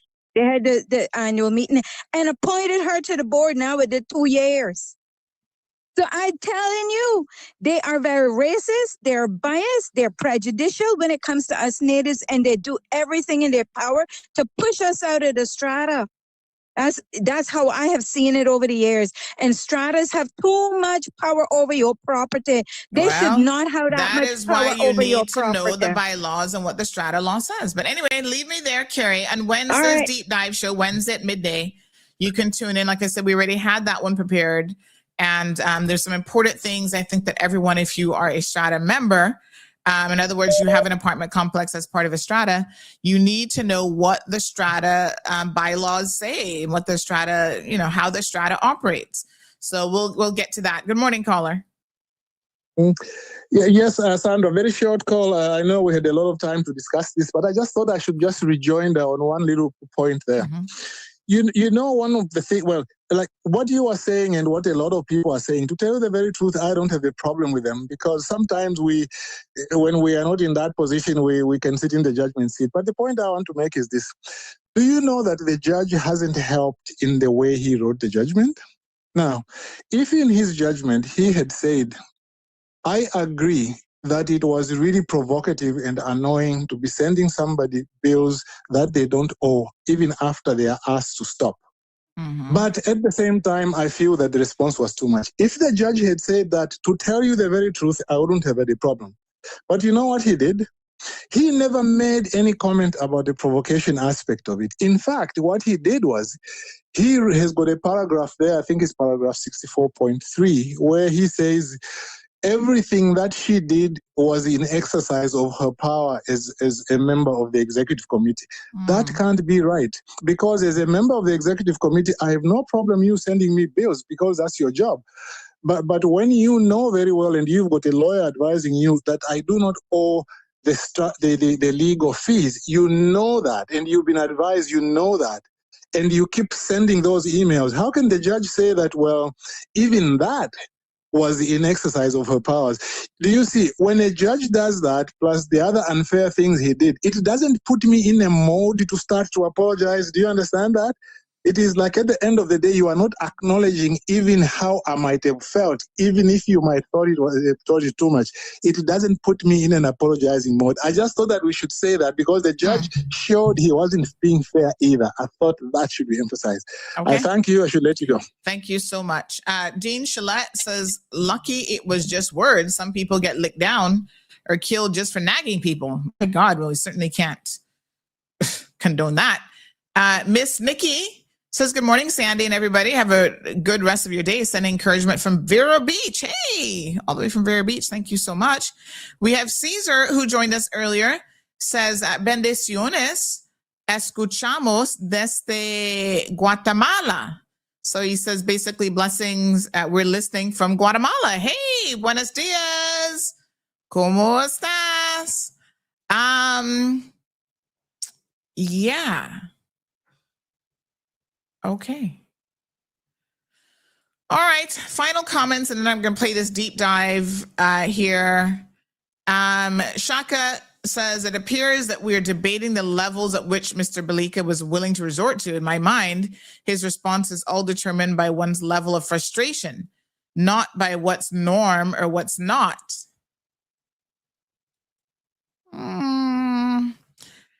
Barbara says, to me, buying in condo and paying strata fees is akin to paying taxes in a tax-free country. Well, somebody has to pay for it. I mean, if you get a house, you pay maintenance, you pay insurance, and all the other stuff. Stratas, because of the legal structure of how they work, the exterior of the property is strata property. That's group owned. You don't own individual portions of the outside. So the reason why, and this is why you have to understand what a strata is and how strata works. The reason why you do that, Miss Barbara, it's not akin to paying taxes at all. It's akin to nothing in life is free. And a strata would have to bear the cost of those things, which they do by you paying into the strata. And so you contribute to the cost of the maintenance and the insurance and so on, because the property has to be insured in the name of the strata, not individuals. Individual people can't go take out, they can take out contents insurance, which is one thing, but they can't take out insurance for the property in just one person's name. So again, these things from a legal perspective is very, very important. So Anthony's saying, is he saying that he don't owe bills? Well, he said earlier that he owed something. So he was making some payments, but I guess he owed something. At some point, he had fallen behind on his strata fees. Yes. El Rey says, boy, he's back trying to justify. All right. So let's play this deep dive segment. We did air it last week, Wednesday, I think, as part of, what is required for freedom of speech. It's important because there's a couple overlapping things here with this decision. Now, he has appealed it, so I guess we'll kind of wait and see where that appeal goes. Shaka says it's very simple. The system has driven Mr. Balika to levels unbecoming, but very much understandable by those who lived it. Many Caymanians can't relate, I can assure you. El Rey says Balika wasn't the first and won't be the last person chased or harassed by Strata. Man up, man. All right. AJ says he just said he doesn't owe the Strata legal fees. Not legal fees, but he owed some Strata fees. Someone says, I don't see why sending Strata invoices for money due and owing would be provocation. If it is money due and owing, the interest is accruing. It is my belief he had no intentions of paying his Strata fees. He planned to use his knowledge of the law to assist him. All right, sit back. Have a listen to this deep dive. This focuses, and I'm really surprised that Justice Walters said that he hasn't read this decision. It does make me question how much justices are paying attention to other decisions through the Court of Appeal that are precedent setting and should impact the way forward for them. Because the proceedings were not recorded in any way, which I do find a little low-key sketchy because they're supposed to be, because they were not recorded in any way, I don't know whether the justice actually said that or not, the judge, or if Balika has somehow misunderstood and got that wrong. This is why it should be recorded. And I am going to reach out to the court today in my position as a journalist and ask, was this recorded? And can we get a copy of the transcripts? Because it's supposed to be recorded. All right, sit back, folks. Here's a bit of a sip and learn segment this morning.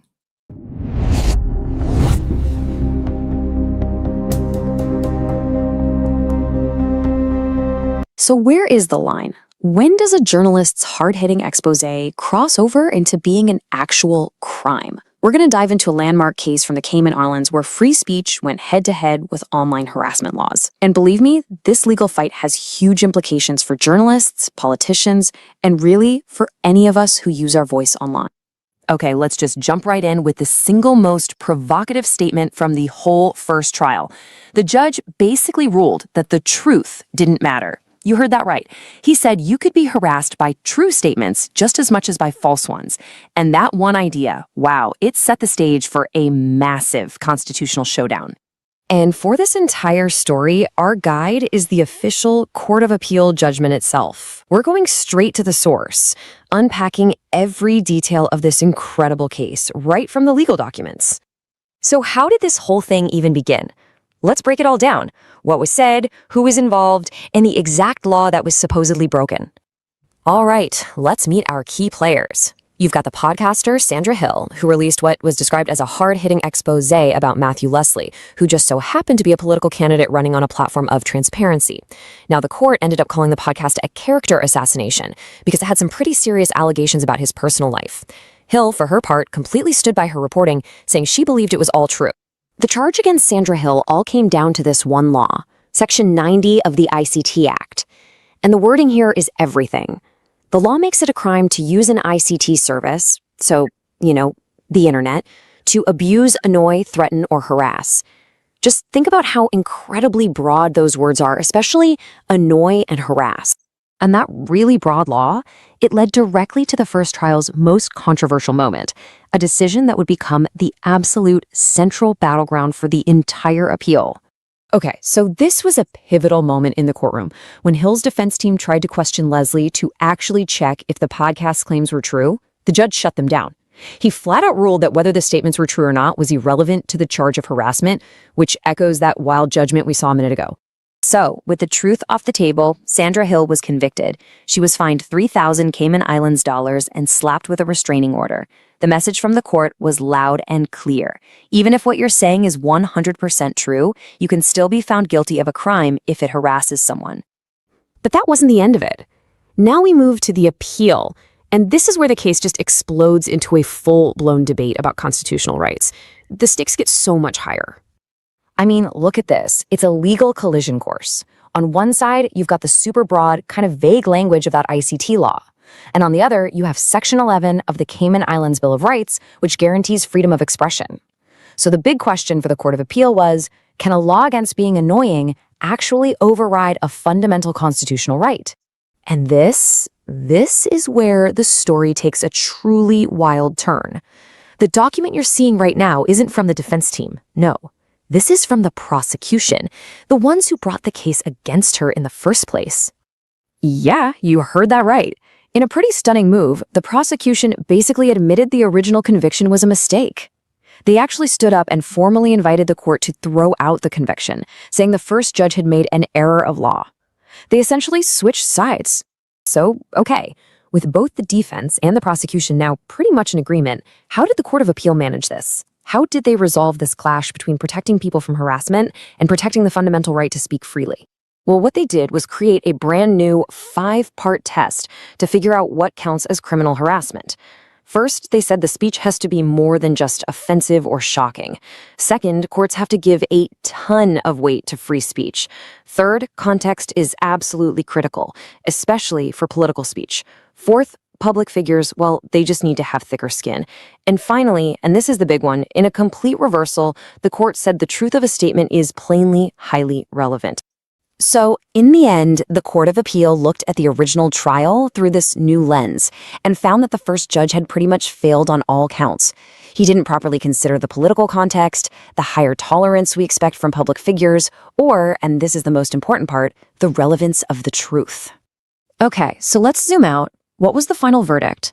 And what does this landmark decision really mean for speech in the Cayman Islands? And maybe even beyond? The final outcome was decisive. The Court of Appeal allowed the appeal, and the conviction against Sandra Hill was officially quashed. Just gone. It was a massive victory for freedom of expression. But wait, the story has one more twist. On the left, you see the successful appeal we've been talking about. But on the right, that's a new summons, issued months later, charging Hill with a similar harassment offense, just under a different law. It really seems this legal battle is far from over. And that really leaves us with the million-dollar question that legal systems all over the world are struggling with right now. In our super-connected digital age, where exactly do you draw the line between protected free speech and criminal harassment? So imagine this. A podcast host, right? She runs a really critical, hard-hitting online show, and she gets convicted in court. Yeah. Not just convicted, but hit with a massive fine. And the reason, because her content was found to be, and I'm quoting here, intensely annoying under a modern technology law. We're talking a literal conviction for character assassination. But then, and this is the amazing part, the absolute highest court in the land steps in. Right. They look at the case, but through this lens of, fundamental constitutional rights, and they throw the whole conviction out. That whole dramatic clash is exactly what we are deep diving into today. This is the landmark case of Sandra Teresa Hill v. H.M. the King out of the Cayman Islands. And it is a perfect storm, really. Yeah. You have these new, often very broadly written information and communications technology, or ICT laws. And they just run head on into this deeply protected fundamental constitutional right of freedom of expression. Okay, so let's break this down for you. You've got a law that makes being annoying a crime on one side. And on the other, you have the Bill of Rights. So our mission today is to really trace that legal path and get our heads around the core concept that saved her, which is proportionality. Exactly. Proportionality. It's this legal calculus that basically decides when it's okay to criminalize speech. And as we'll see, why that bar has to be set almost impossibly high when that speech is aimed at a public figure. Right. We want to give you some real insight into the hierarchy of protected speech in a democracy. Because not all speech is created equal in the eyes of the law. And political speech, that sits right at the very top. So let's start where the trouble started. The podcast itself. The host is Sandra Teresa Hill. She runs the Cayman Marl Road, or CMR, website and podcast. Who was she going after, and what was in this relentless onslaught? So the target was a man named Matthew Leslie. And he wasn't just some private guy. He was an active politician. Okay. He'd stood in 2 different elections, and his whole platform was built on transparency and trust. Hill's podcast was this hour-long, comprehensive expose. And the trial judge, he later called it a character assassination, a relentless onslaught on Leslie's professional and personal life. And the allegations were pretty severe, right? This wasn't just minor stuff. Oh, not at all. They described him as a sexual predator, said he was dishonest in his business dealings. I mean, this was hard-edged, reputation-destroying stuff. Yeah. And the trial judge, Justice Chappell, he saw that. He described Hill as being completely obsessed with her crusade against Leslie, lacking any objectivity. But, and this is the first really crucial twist, the judge also put it on the record that he believed she thought what she was saying was true. That distinction, her belief in what she was saying, that's going to be important later. It's going to echo through this whole thing, yeah. Now, she was convicted under a very modern law, the ICT Act. Can you walk us through that specific piece of legislation? Sure. It's Section 90, subsection 1 of the ICT Act. And it casts this astonishingly wide net. It makes it a crime to use an ICT network or service to defraud, abuse, annoy, threaten, or harass any other person. Just annoy. Annoy. Think about that for a second. So the law is basically saying that if you knowingly use the internet, say a podcast platform, and as a result, anyone gets annoyed, you can be guilty of a crime. That's the implication. It's a massive potential chilling effect on any kind of online commentary. I'll say. And based on that, she was summarily convicted. So no jury fined 3,000 Cayman Islands dollars and slept with a restraining order restricting her use of communication networks. A huge price to pay for a podcast. Okay, and this is where the real courtroom drama begins, because the trial judge made a mistake that the appeal court would later call plainly wrong. Right. When Hill's defense team tried to bring in evidence to prove her claims were true, the judge just stopped them. Why? That was his core error. He ruled that truth was completely irrelevant under the ICT Act, and his logic was all about the statute. He compared this new tech law to the old criminal libel law. The old law has a specific defense. It says you're okay if what you published was true and for the public benefit. Since the ICT Act didn't have that clause, he just assumed the legislature meant to exclude truth as a defense entirely. Wait, hold on. So because the law didn't specifically say it's okay if it's true, he decided it's a crime whether the allegations against a politician are stone-cold facts or not. That is the stunning conclusion he came to. Yes. Yes. He essentially made the prosecution's job incredibly easy. All they had to prove was, 1, she used the network, 2, the politician was in fact annoyed or abused, and 3, she knew this would be a likely outcome. He just sidestepped the whole messy business of truth. I can see why that conviction was appealed almost immediately. I mean, when you take away the ability to even argue the truth of claims against an election candidate, that's a problem.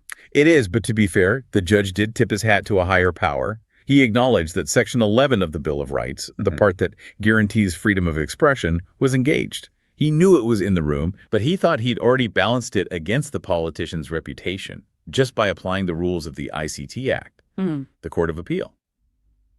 Oh, they fundamentally disagreed with him on that. Which brings us to the appeal, the constitutional heavyweights. And it's pretty telling that the Director of Public Prosecutions, the DPP, actually conceded the appeal. That's huge, yeah. They basically admitted the judge got the law wrong, that the whole case was built on a legal mistake. Exactly. And that just cleared the runway for the appellate court to do what it does best. Focus on the explicit constitutional protection. They zeroed in on Section 11 of the Bill of Rights, which, just for context, is basically identical to Article 10 of the European Convention on Human Rights. Meaning they can draw on all this foundational free speech precedent from the UK and Europe? Precisely. They were forced to apply the highest possible standard here. And that means using the proportionality test. We hear that term a lot. In this context, what does that test actually involve? It's a 3-part test. It's like a series of gates the state has to get through to justify restricting speech. First is the interference, the conviction prescribed by law. Yes, the ICT Act. Okay. Second, is it for a legitimate aim? Protecting someone's reputation. Yes. But then you get to the final and highest hurdle. Third, is the conviction necessary in a democratic society? That's a proportionality test. Is this the absolute minimum required? That's it. And the court immediately pointed to this key UK case, R v. Casserly, which established that just because you prove the ingredients of the crime, like you prove someone was annoyed, that does not automatically mean the conviction is proportionate or constitutional. But that is such a critical distinction for you to grasp. You can prove annoyance, but that doesn't automatically give the state a green light to criminalize the speech that caused it. Not at all. And the appellate court said the trial judge completely failed to consider 3 core principles from that Casserly case. These are absolute cornerstones of free speech law. Okay, let's spend a minute on these because this is the real takeaway. What's the first principle he missed? First, you have to give great weight to freedom of speech. It's a fundamental value. It's not just a nice to have. It's essential for a democracy to function. So it should always be the dominant right when you're balancing it against something like, preventing offense. So practically speaking, that means if a law is ambiguous, you have to choose the interpretation that favors free speech. The law has to bend to the Constitution, not the other way around. Exactly. The second missed principle was about the target. The judge didn't consider the need for tolerance, especially from people in public positions. People like Matthew Leslie. People who choose to run for office. I mean, if you stand for election on a platform of transparency, you're actively inviting intense scrutiny and criticism. You don't get to turn around and claim criminal harassment just because that scrutiny stings. Right.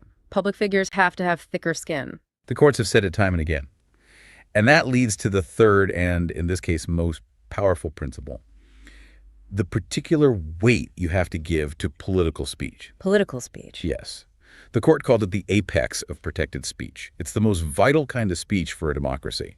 So when you have speech that targets an election candidate about issues like trust and transparency, any attempt to criminalize that has to clear an almost insurmountable constitutional bar. So the second this was identified as political commentary, the judge should have realized that a simple annoyance clause in the ICT Act was probably not going to be enough for a conviction. He should have. The big takeaway here is that a government can't use these general anti-harassment laws to shut down robust or even harsh political criticism. The annoyance caused by that kind of critique is just. It's the cost of doing business in an open democracy. Which brings us right back to the judge's first error, throwing out the evidence about truth. If the ICT Act didn't list truth as a defense, why did the appeal court say it was still relevant? Because the constitutional proportionality test demands it. The appellate court said the truth or falsity of her claims is plainly highly relevant when you're deciding if criminalizing the speech is proportionate. They said there is, and I'm quoting, a significant difference in criminalizing the expression of what is or may be true and criminalizing what is false. So even if the ICT Act was silent, the Bill of Rights was shouting. If the claims are true, or even potentially true, the state has far less reason to interfere than if the claims were just made up. Precisely. The judge should have at least let the trial continue to test her claims. And beyond that, the court also pointed to Hill's own belief. Her sincere belief that what she was saying was true. That should have been an important element in the judge's proportionality calculation. But surely there has to be a limit on that. I mean, you can't just excuse libel by saying, well, I believed it, if there's no basis for that belief. And that is the crucial qualifier they added. The court was very clear. Her belief is only relevant if it was based on a reasonable assessment of the available evidence. It can't be a belief you reach with any sound basis. So that protects genuine reporting, but it doesn't give a pass to just being reckless with the facts. Okay, so let's pull this all together for you. You have a podcast host making intense, maybe even abusive claims against a public figure, causing real distress, and yet the conviction gets overturned. What's the fundamental lesson? The ruling is this incredibly powerful statement. It says that criminalizing speech against a public figure, even if it's annoying or abusive, must satisfy that high constitutional bar of proportionality. The distress caused by political critique, even when it's packaged aggressively in a podcast, can't just automatically override the high-level protection for political free speech. So this sends a pretty strong message to governments everywhere who are writing these new tech laws. You can't draft them so broadly that you accidentally make legitimate political criticism illegal. And the court was careful. They said quashing the conviction doesn't mean a conviction would never have been possible. For instance, if the speech was proven to be totally false and malicious, maybe. But they also noted that 6 years had passed, and a retrial just wasn't in the public interest anymore. And just to show you, this isn't some historical case, but a live issue, our sources show that Mrs. Hill is still navigating these waters. Around the time this appeal was decided, she was charged with new offenses under the Penal Code for harassment alarm or distress. It's the continuing push and pull, isn't it? Individuals like Hill who use these platforms for aggressive, targeted criticism are always going to be bumping up against harassment laws. And the courts are constantly being asked to walk this tightrope.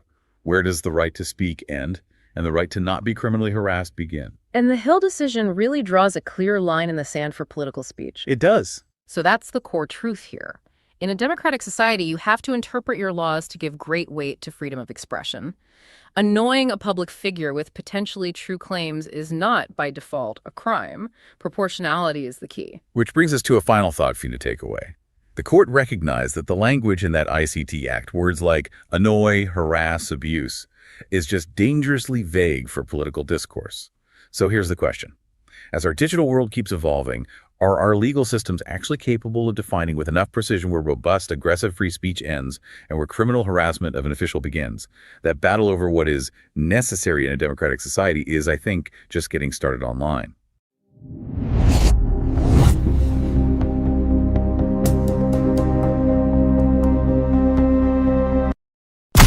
Thank you for tuning in to another episode of The Cold Hard Truth on Bobo 89.1 FM. Cayman's #1 talk show is live weekdays from 7:30 a.m. Never miss an episode again. Watch anytime on CMR's Facebook and YouTube channels for the latest show episodes. Don't forget to follow us online on our social media channels. And visit CaymanMarlRoad.com for all the latest news and community happenings.